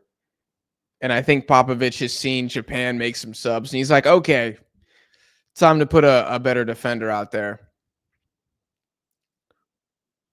Duke is coming on for Borello, who did very little. I guess he defended. Shout out to him. Wow, Lewis Miller off. That's surprising. That is really surprising. Okay, I guess Gary is going to go to right wing back then. I mean, he's not the biggest center back, so that I understand that, and he is very athletic. This will be interesting. Okay, we might have a little bit of drama on the last 22 minutes here. I just don't get why you take Lewis Miller out. I think he's one of your few outlets going forward. And Mitchell Duke is clearly here just to press and, I don't know, win set pieces.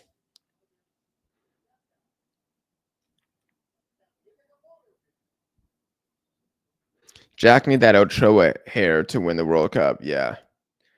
If I had curls, then yes.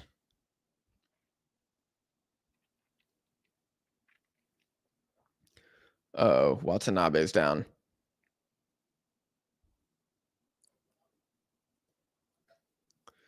And now he's back up.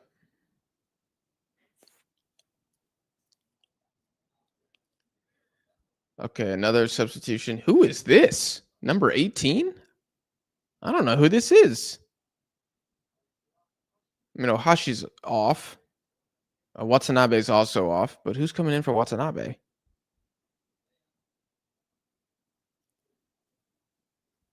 Let me see. Machino and Kota Takai's coming in. Machino plays in the championship, right?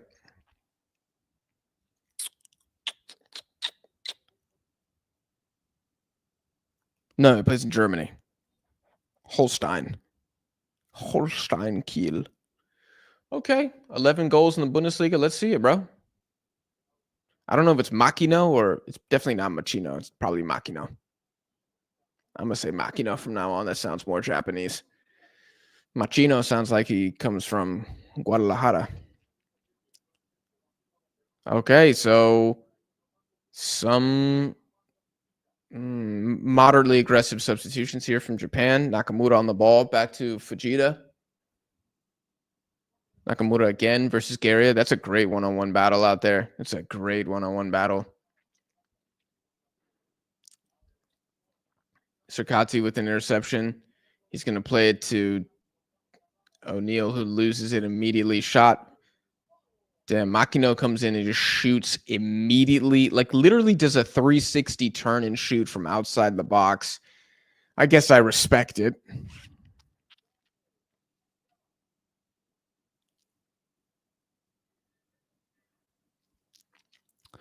You doing a CONMEBOL watch along tonight? Not tonight, Sebastian. I'm probably gonna be too tired. Um, I do have the Mexico stream on Saturday, and then Connor is gonna be doing the Colombia Argentina solo because I'm going to the game. I bought tickets to go see Argentina Colombia. They cost me an arm and a freaking leg, but I'm going. I've never seen a CONMEBOL World Cup qualifier. I'm super, super excited. So Connor's going to be holding it down. Will I wear a Colombia jersey to the stadium? Well, they will stab me if I do. So probably not. I'll dress in black.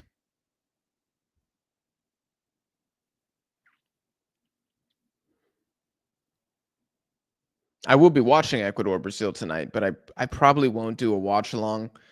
Maybe if I do, maybe if I have a sudden burst of energy and I'm like, you know what, let me do a third live stream today. Then maybe oh, Jesus Christ, dude, this Japanese goalkeeper cannot pass, man. Riley McGree's asking them to press, but like, do Australia press? I don't know.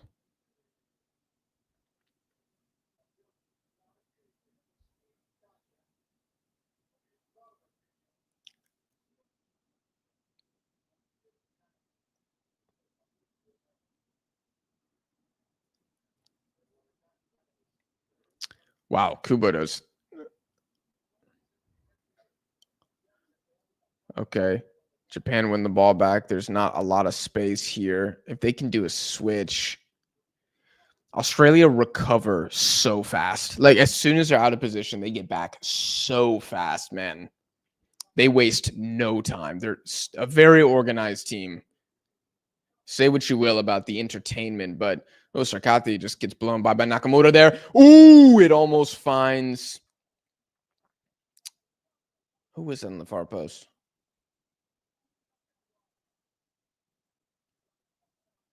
Hirokawa almost finds Hirokawa. Oh, he stayed in the game. Oh, Sano came off. Okay, I thought Hirokawa came off. God, now we got the light of the third day shining in again. Hold on a second.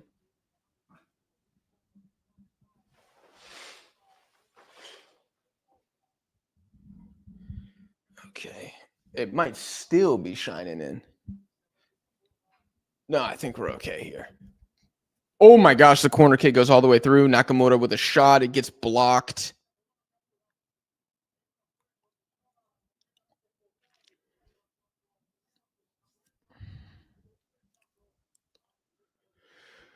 A little better here. I feel like I almost made it too dark. I can't control the elements.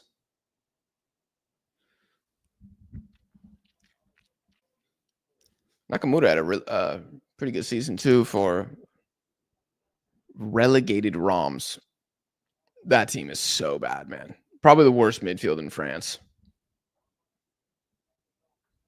And I would say the worst back line as well. Just ass cheeks.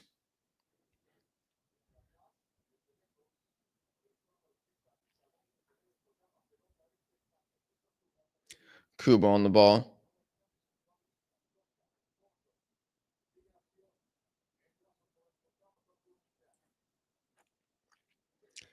Australia, again, positionally still doing well. Not much of a press. They're just kind of rotating as Japan work the ball around.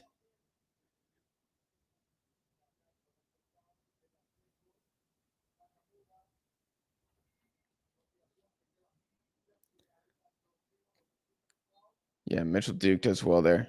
Does really well to get his body in front.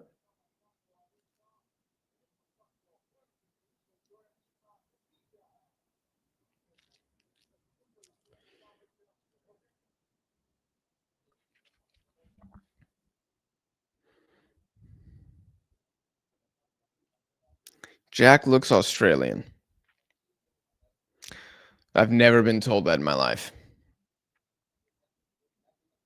Jack looks half Korean, half Italian. I've also never heard that in my life.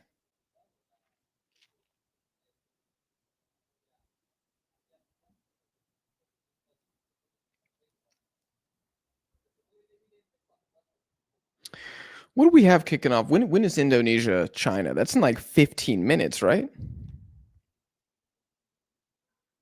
Oh no, it's in an hour. Oh, okay. Thank God I can get some freaking breakfast.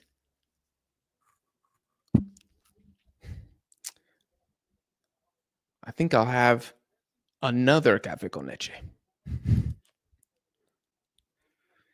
Make it 3.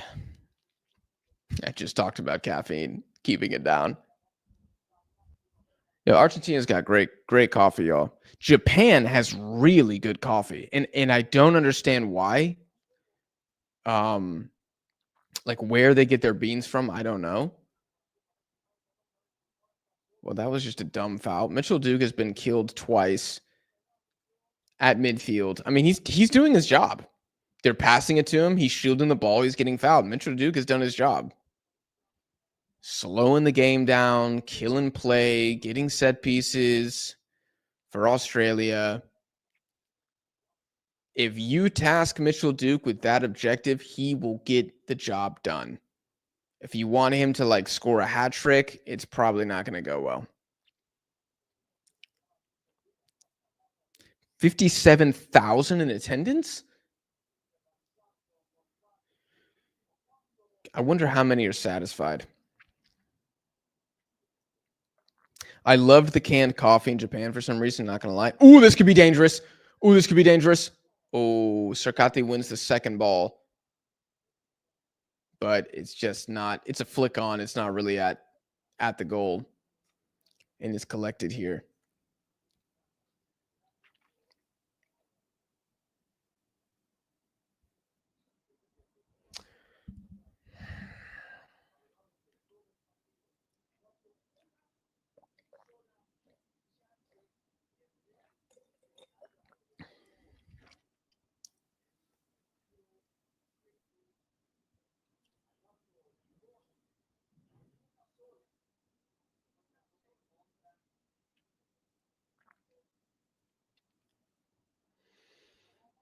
God, Australia are in the 7-2-1 right now. It's Nakamura well blocked by Garia.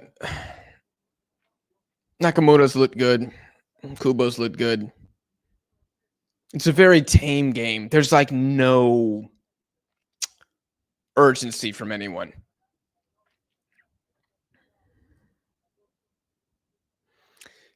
Jack saying anything in the match looks dangerous when we all know it'll come to nothing. Yeah. I am trying so hard here to bring some entertainment to what we're watching.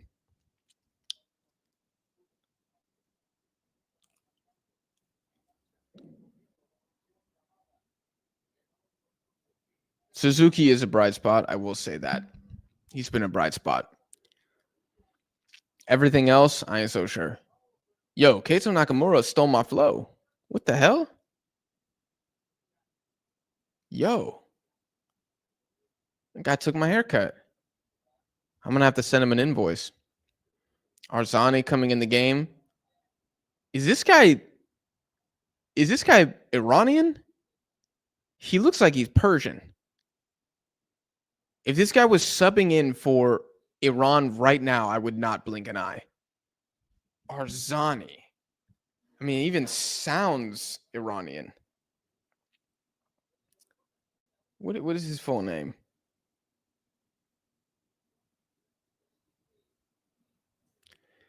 Daniel Arzani. Okay, hold on. I got to look this brother up. Oh.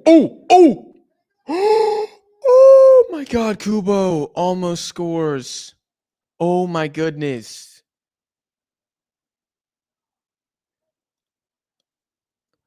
Man, Japan have barely missed the post twice now. Yeah, Ryan's completely beat there.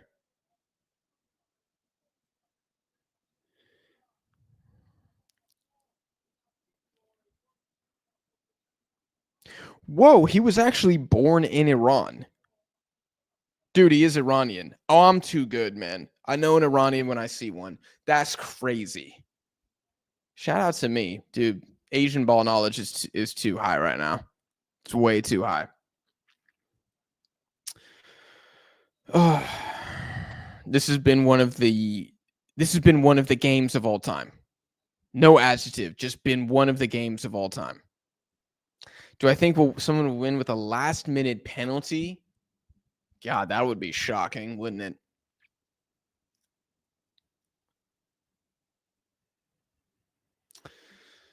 Ball knowledge 4,000. Thanks, Ravens Medical. I appreciate that. Someone finally recognizes it. How he called up? I'm assuming either he's got a parent who's Australian, or maybe he moved when he was like a baby.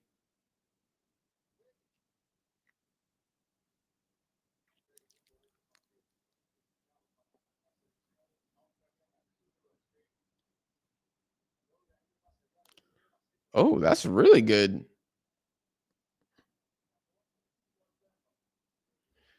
That was good from Sarkati there. I mean, everybody in Australia's had a pretty solid defensive game. It's kind of hard to say, like, oh, Bayhitch has been a stud. He's locked up, blah, blah, blah, because everybody is defending. They have 11, they have 10 center backs on the pitch, and Matt Ryan.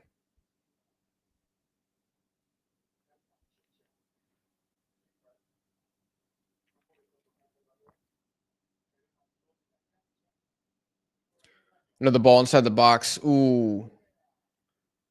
Suzuki tries to take it first time. That would have been a crazy, crazy hit. I feel like he could have killed the ball and shot, but I know it's really hard to do that in the heat of the moment. Not many players are going to kill the ball in the box. They're just going to strike at it.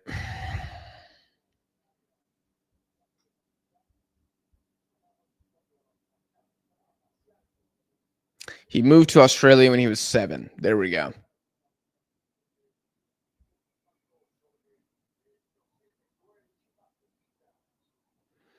He does not look ethnically Australian whatsoever. And even ethnically Australian is really what? Western European, white European. That's probably the main Australian. But like a lot of them are from Greece, a lot of them are from Italy, a lot of them are obviously from the UK. I don't know if there's a large German population, but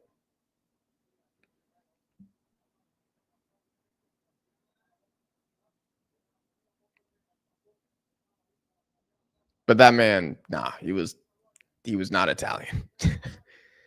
That's not a foul. That's a joke of a call. Oh my gosh.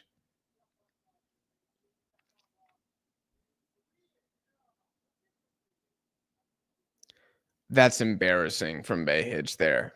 It's embarrassing that the ref fell for that. That's so bad.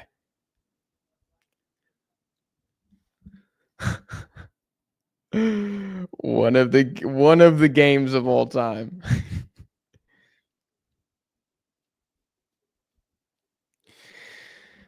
Jack, do you think the ref will be a star in UAE versus Uzbekistan? We have a concern because the referees always help Arab teams.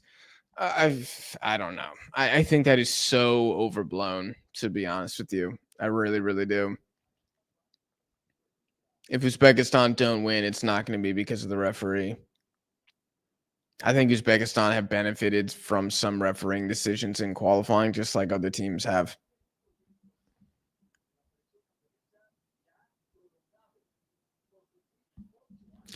Kind of crazy that Popovich didn't go for it here and is instead relying on results in the King Abdullah. I feel like that might come back to bite him. I agree. It's also fascinating to me that Graham Arnold, compared to Tony Popovich, plays way more exciting attacking football.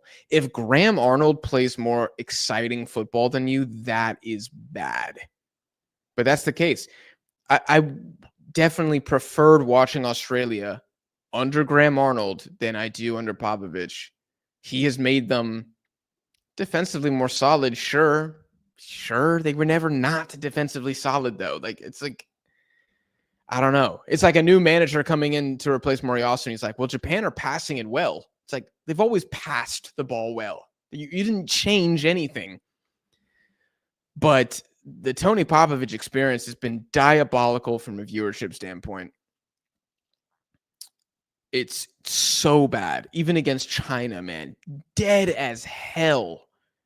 Dead as hell football. It's been so bad.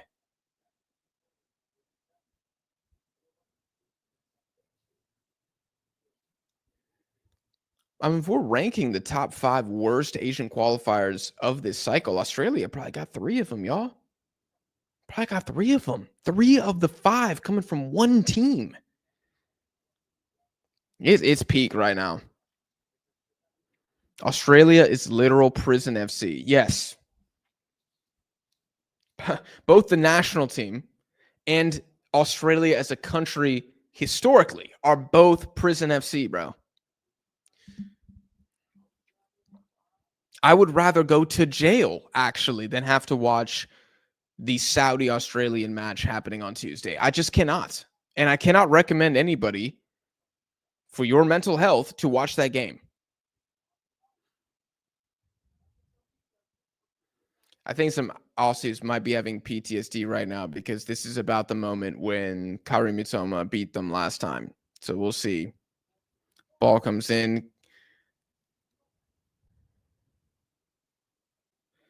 Just awful, man.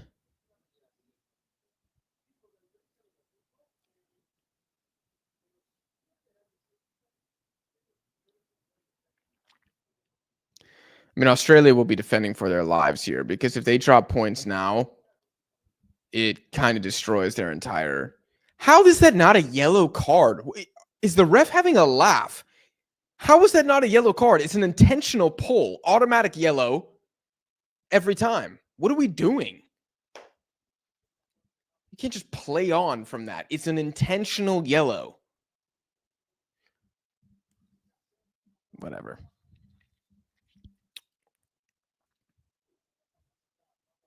Graham Arnold did get too much hate. I hope Japan scores. We shouldn't be forced to watch Australia at the World Cup. I'm sorry. You don't have anything to apologize for, dude. You don't have anything to apologize for.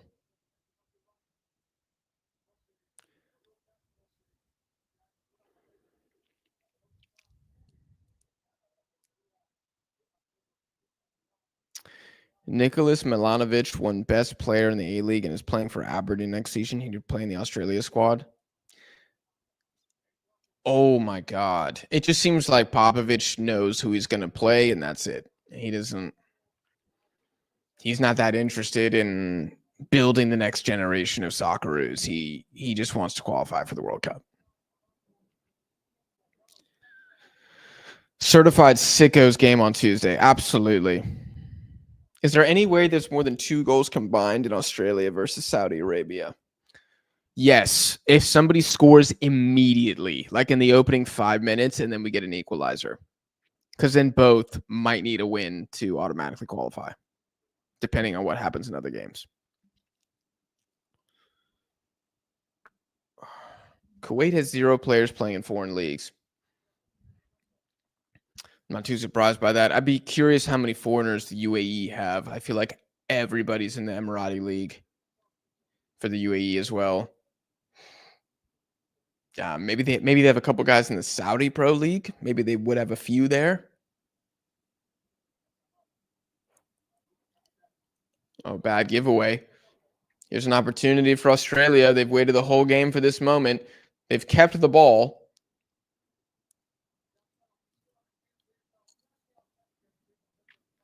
Arzani gets on it, but it goes out for a throw-in. Gary out wide, recycles it back to Sarkati. Do Australia, is this the moment? Do they wait for the 90th minute to push for it? Oh my God, good spin here. Good spin here. Ball comes across in the box. Shot comes in. And Behic has scored the winner. Holy shit. It is an absolute diabolical, but an absolute masterclass from Australia. Y'all, I ain't even mad. I ain't even mad, dude. I ain't even mad. Australia have just qualified for the World Cup. Pretty much have just qualified. I don't think there's any way that they cannot automatically go through now. I will check the table, but I think it's done, folks. I think the drama in Group C has been killed. They're on 17 points. It's done. It's done. Unless Japan equalize, it's done. Shit defending in the beginning. Kind of bad from Koto Takai. It's an amazing shot from Behich.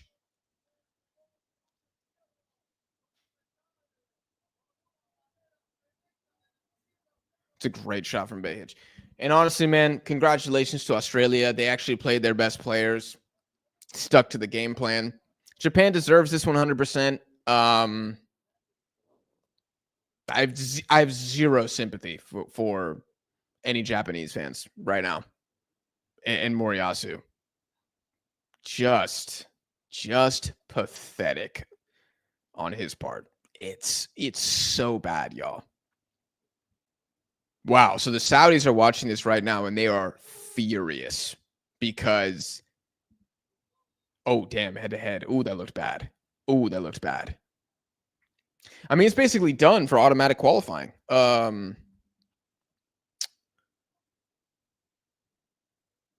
Now it's going to be the Saudis and the Indonesians. Well, now everything is kind of on the line now for round 4, right? There's still drama here, but the automatic qualifying spots are locked up.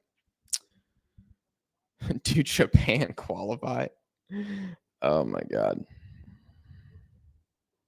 Breaking news. Saudi Arabia has cut all diplomatic ties with Australia. Australia undefeated against Japan this World Cup qualifying. Absolutely terrible, man.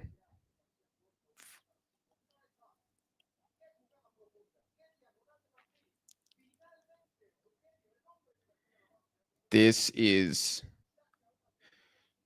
yeah, I got nothing to say about this match. That's a great spin. Who did that? Was that Riley McGree? He actually was pretty good when he came on. If that was Riley McGree on the pass back, bro, Japan pissed me off, man. Absolutely pissed me off. It's like, I'm happy for Australia. Am I excited to watch them at the World Cup? Absolutely not. But wow, huge result for Popovich. Literally one attack, one goal for Australia. You could not have written a better haram ball storyline. It's just, man, this honestly, this kind of feels like an L for like everything involved, except Australia going to the World Cup. But like,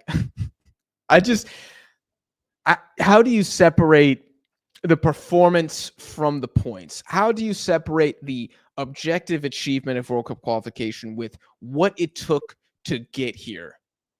As a non-Australian, I don't feel the same like sentimental pull towards Australia getting here. I'm sure none of these people in Perth, which is a packed stadium, they have got their price of admission, and Australia finally did something for them to get excited about. And now they're through to the World Cup. And I think Behich doing that after he's been part of the team for so long is a good story. But goddamn, watching this team sucks so much. It is so bad.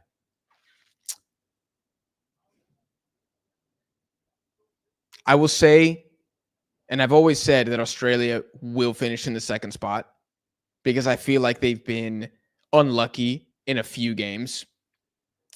Namely, Indonesia, I think they were unlucky, very unlucky against Bahrain twice. Like twice, they got so unlucky in the way they were conceding. And I think this is now the luck swinging a bit back in their direction. And I think it's fair. They deserve a little bit of luck, just like any other team. They've gotten it now. They've won. What is Moriyasu do? What is this man? This man is a clown. What is he doing? He's kneeling down, looking at the. He is so good at pretending like he's invested and knows what's going on.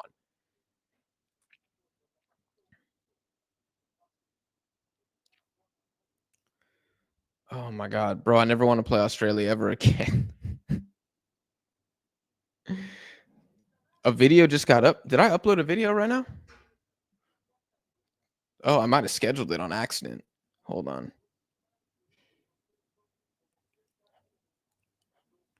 Oh, that's hilarious. I accidentally published two. I wasn't supposed to publish both of these.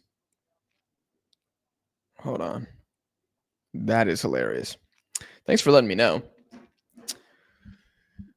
I hope Australia score a second, honestly. Please get a second. Please get a second goal right now.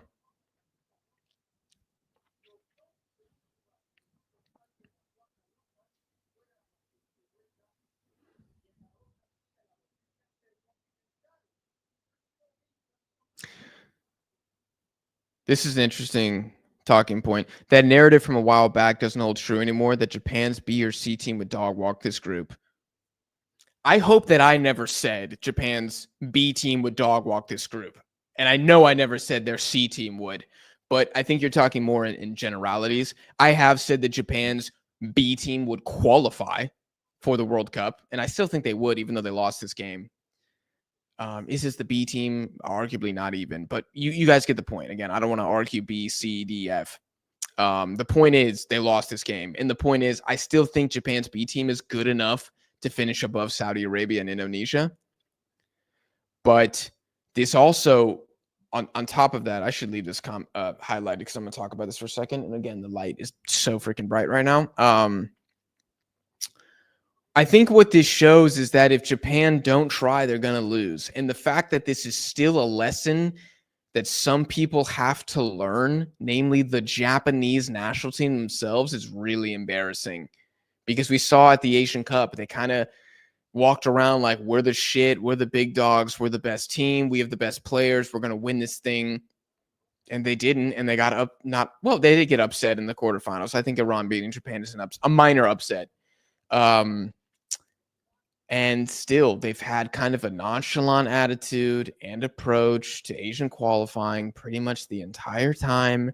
Even when they were winning 5 and 7-0 against Myanmar and Syria in round 2, it was still very chill.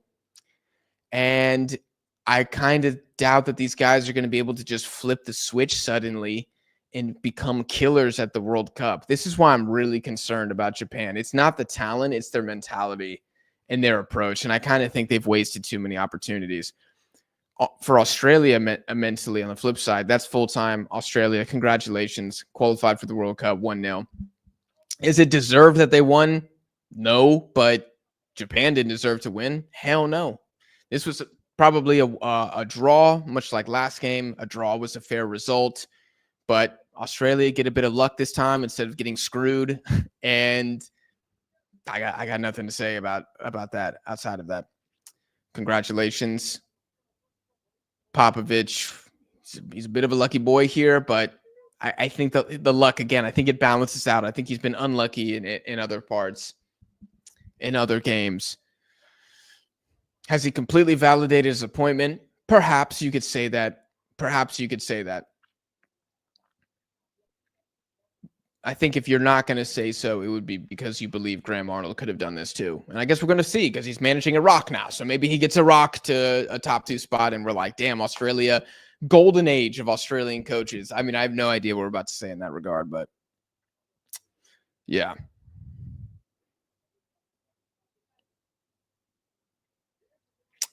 Japan will fall in the next World Cup and that'll be Moriarty's fault. I guarantee you. Absolutely. Blue Lock lost to Australia. Yes, they did. They deserve to win. No, bro, Australia did not deserve to win. No, you cannot say that game plan deserved to win. I mean, they had like one shot. Japan had much better chances, barely missed the post twice, maybe even 3 times. I'm not going to grant Australia deserve to win, but I will say they neutralized Japan enough to where this was a possibility. God, man, Japan though. Just if you think this game is meaningless for Japan 100%, then I guess you just turn off the TV and you just walk away. If you're me and you believe that every competitive game matters, whether you're qualified or not, it's not embarrassing that Australia won. That's not the embarrassment. It's not embarrassing that Australia win at home. And honestly, they were due. It's been a while. What's embarrassing is Japan's approach to the game, and honestly, the disrespect shown towards Australia. On Australia, they went to Japan and already got a draw. So you didn't even beat them in this cycle. I think it's. Am I ready to sell all my Japanese stock? I kind of am, actually. I'm pretty worried for how this team's going to look at the World Cup. Australia, this is how they're going to play at the World Cup. Australia have gotten now 9 consecutive matches in which they have played the exact same people, and, well, not the exact same people, the exact same approach tactically that they're going to implement at the World Cup. So these are all really good games for Australia. Yes, Popovich kind of rotates the lineup a lot. That will need to stop, which is why I think there's an argument he should still play his strongest 11 against the Saudis. Like, Popovich should be asking himself, who am I going to play at the World Cup? Let me play them, as many of them as are available, because there's a lot of omissions and injuries for Australia currently.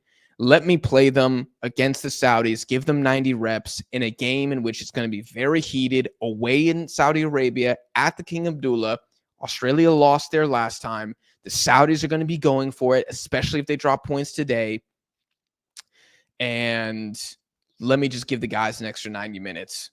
That's what I think Popovich should do in the next game. Now, I don't know. Maybe it's going to take a page out of Moriyasu's book, and he's going to throw out the C team. And what's his name? Ocon is going to – I think that's his last name. Ocon, the young guy, is going to start, and they're just going to throw the match. I don't know. But if I was Popovich, because there has been so much change, I would like one more opportunity of consistency against the Saudis, and they might even be able to win that game because the Saudis can't score. Japan couldn't score today. That leaves the door open for things to happen like what we just saw. And then when did he score? The 90th minute? When was Behic's winner? 90th minute. So that's what I'm talking about. Okay, I'm going to answer a couple more chats, and then I'm going to leave, but I will be back on for Uzbekistan later. Are you going live? Yes, I'm going live for Uzbekistan in a couple hours here.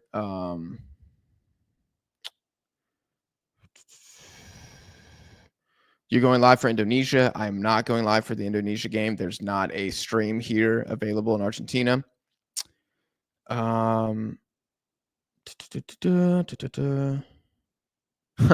God, we were shit, but holy hell, I've never been so happy. Yeah, I mean, Australians should be happy. Absolutely should be happy with the result and the fact that you're through. Hopefully that calms the nerves a little bit. I'm not going to re-say what I just said. I think Popovich should do, but I think he should play his strongest 11. Popovich is a good coach. No, I don't agree yet. Sorry. World Cup qualifier against this Japanese team is not enough for me. If this is the metric, just qualifying to the World Cup, then there's a lot of good coaches. I'm not comfortable saying Popovich is a good coach yet. I don't think he's a bad coach. I don't really have an opinion. I don't have an opinion. I don't watch the A-League, so I don't know what he did there. And I wouldn't judge him by that either. I would judge him by international. Interestingly, Indonesia can leapfrog Saudi. Yeah, now the Saudis and Indonesians are basically like, okay, well, we're going to round 4, but we still need to pick up points. Bahrain and China are like, okay, let's see what we can do here. Everybody's in it for the round 4, which is really cool.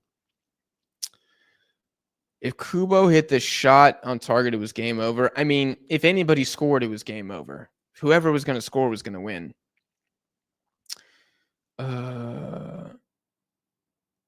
Australia can't beat Bahrain, yet also didn't lose to Japan. Well, Saf, I think that comes down to luck. I think they got really unlucky twice against Bahrain, especially at home. That was cruel. They did not deserve to lose that game at all. And I think they got lucky against Japan. So, again, I think it balances out.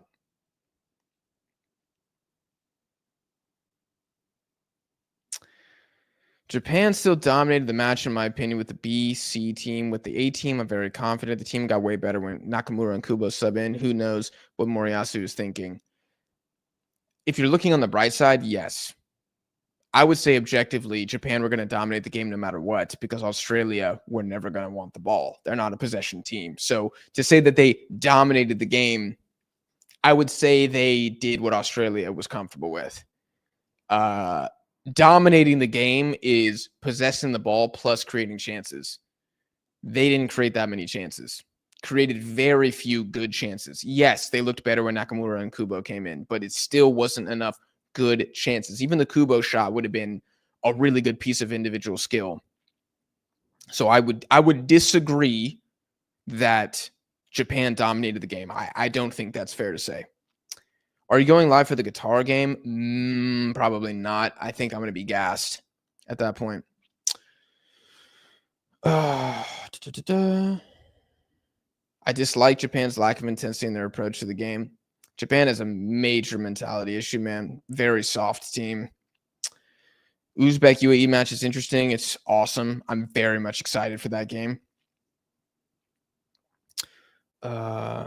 I think we played uncomfortable, but the result makes me happy. I'm assuming you're Australian, in which case I feel like this Australian strategy, which kind of goes hand in hand with Australian DNA, it's always going to be a bit nervy, isn't it? It's always going to be a bit scary. It's going to be a bit like, God, this doesn't feel good. But when it works like it does today, again, no Australians care. The neutrals were like, of course, I have Japanese bias, but I'm technically a neutral in this. I'm like, God damn, man. I would like to see a little bit more footy played. But if you're Australian, I don't know if that's a massive priority for you. And it's not the job of any national team to entertain either. So keep that in mind. Australia only qualified because of how less Japan cared and how easy it is to qualify from this federation. I do think qualification has become way too easy everywhere, but it's not an Asian thing. So I don't think that's fair to say just about the Asian Federation. And I don't think they only qualified because Japan cared less. I think throughout qualifying, Australia have been the second best team in Group C. Now, Group C hasn't been great, but they have been the entire time pretty much the second best team. So I think that's a little too dismissive of Australia and the fact that they do, even though they're parking the bus, they still have to do it well. Not everybody can do it well. A lot of teams have tried to park the bus against Japan and they eat 5 goals. So, yeah.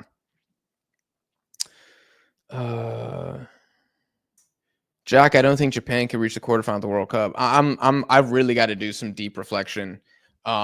And I will wait to eviscerate Japan until the Indonesia game. If they don't beat Indonesia, holy hell. Oh, just like it's like a crime. Not because it's Indonesia, but because it's another home game that you don't win. Big issues right now for Japan. 16 years since Australia's last defeated Japan. Yes, it's been a long time. It had been 10 games, I think, or maybe even longer since the last victory for Australia.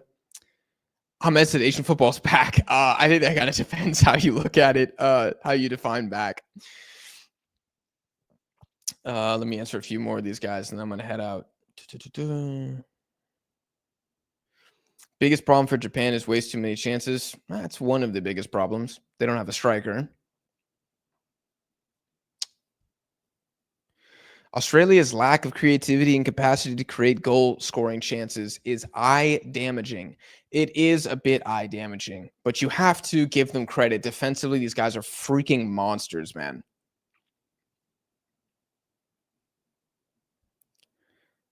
Let me see. Hit the like button. Yes, please. Japan generation wasted by the coach.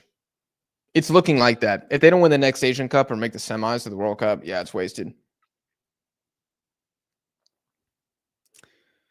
Australia was the better team. They executed their game plan and knocked the 3 points at the end.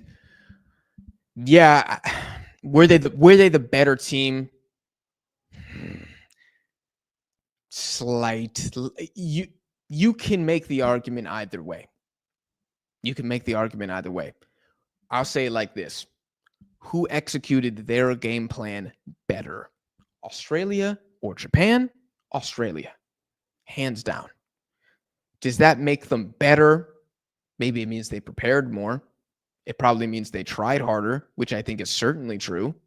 We all know this game meant more to the Australians than the Japanese. I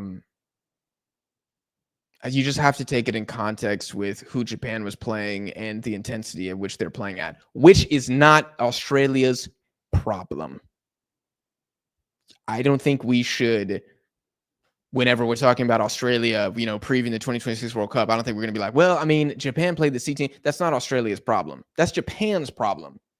Australia is going to beat whoever's in front of them. It happened to be a rotated Japan team. Boo-hoo, so sad. If you're upset about that, get mad at Japan. Get mad at Moriyasu, like I'm upset at Moriyasu. But you still have to give credit to Australia for doing a job. And I think they executed their game plan perfectly. I don't know if they were the better team. I think better team is a wash because this was not a good game of football, but they executed better, certainly.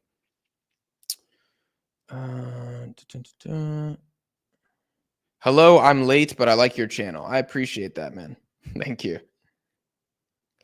I won't be surprised if Japan used U18 squad against India. Pathetic. Absolutely embarrassing. Very good defense from Australia. Amazing defense. That was a haram ball performance Iran would be proud of. Dude, Iran don't play haram ball. Iran play really good ball, actually. Iran are one of my favorite teams to watch in Asia. I just think Iranian fans have crazy expectations, but they play good footy. If they were a bit better defensively, then I think you could make the argument they're the best team in Asia. But they leak a lot of goals.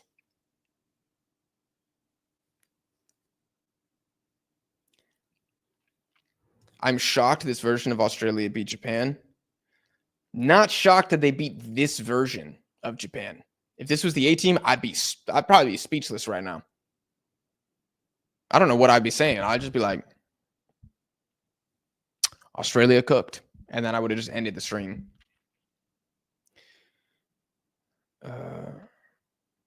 Moriyasu is not going to play the A team when they already qualified, and that's a mistake. And that is a mistake. Japan is embarrassing. They're a letdown. Yeah.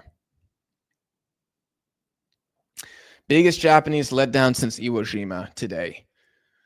I think that's fair. And I don't really have any other words to describe how I feel about the Japanese national team right now. And I'll be very clear, y'all. Part of my fandom for Japan is because I visited Japan. Part of it is because some of my favorite players all time are Japanese. Part of it is because I love Japanese culture. I love anime. I love the food. But part of it is because these guys are Asia's biggest hope.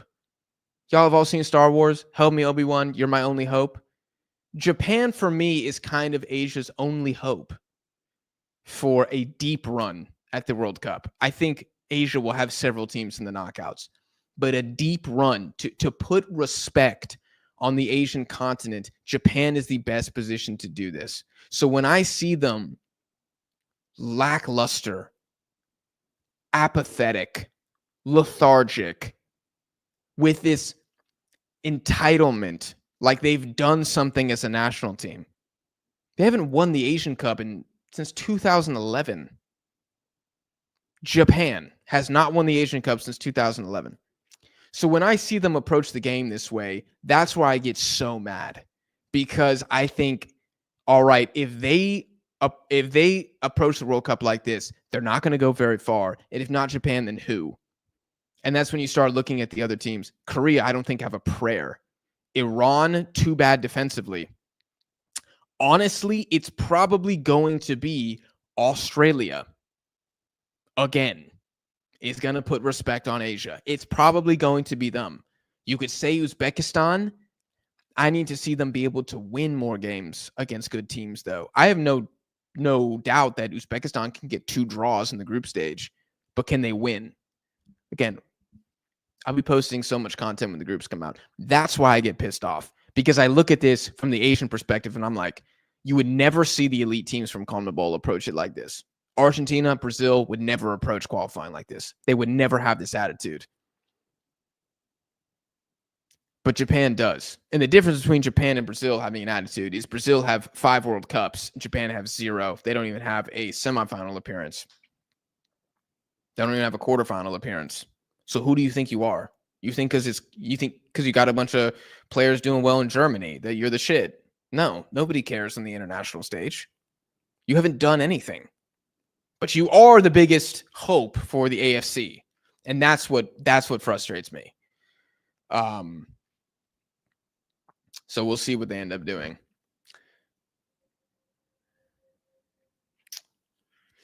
Jack, do you think Saudi is out of the race before they even play Bahrain?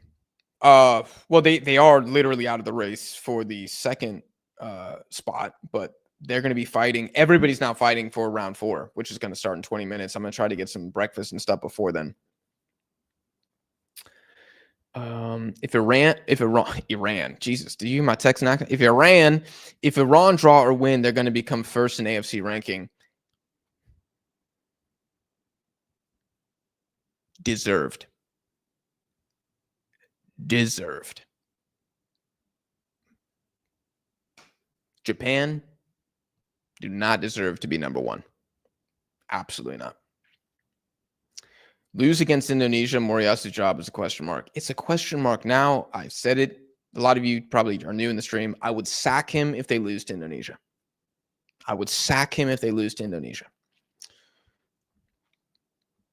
There's something about Bahrain that makes them better and than the others and keep their results. Well, they have a very consistent starting 11. And I think everybody knows their assignment well, and they wait for their moment. And sometimes they strike, sometimes they get struck, like against China. So it doesn't always work. They're very much better as the underdog. That's what will benefit them today against Saudi Arabia. And I said in the preview, the only reason I'm picking Saudi to win 1-0 is because I feel like I have to, or I have to sell on everything I thought about Hervé Renard, at least in Asia. I can't take away from his African achievements, but what he did in Asia, I'll have to remove that.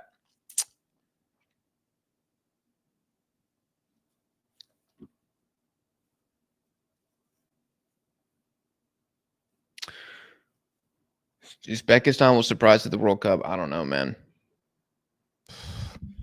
Those nerves are going to be crazy. Do you think Oman can win today? Absolutely, Oman can win today. Jordan better show up, man, or they're going to lose. Should have been sacked. Moriyasu should have been sacked last year, yes.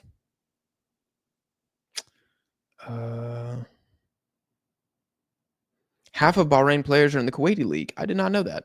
That's interesting. I would assume they were local in Bahrain as well. Japanese fans already wanted Moriyasu sacked before the 2022 World Cup. Yeah, because he's not good. Hot take, Indonesia is better than Saudi. I mean, we're going to find out this window, man. We're going to find out this window. They certainly bodied them in Jakarta. I'll tell you that. Jack, which Asian teams would you prefer in Mexico's group at the World Cup? So you're basically asking me like who I think Mexico could definitely beat. This is going to offend some of my friends out there. I would take Korea. I would take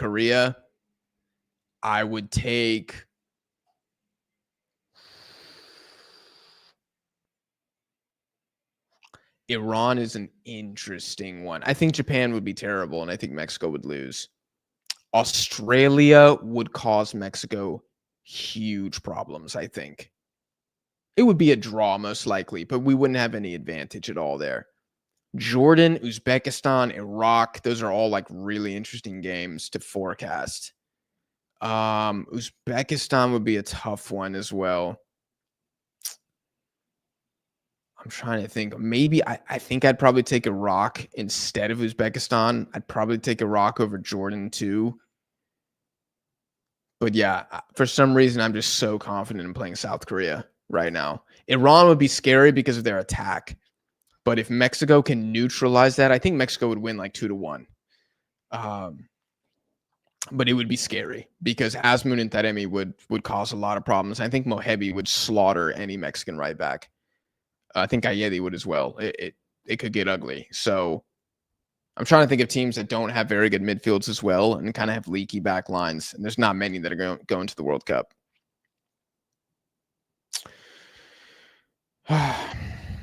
Anyways, guys, I'm going to end the stream there.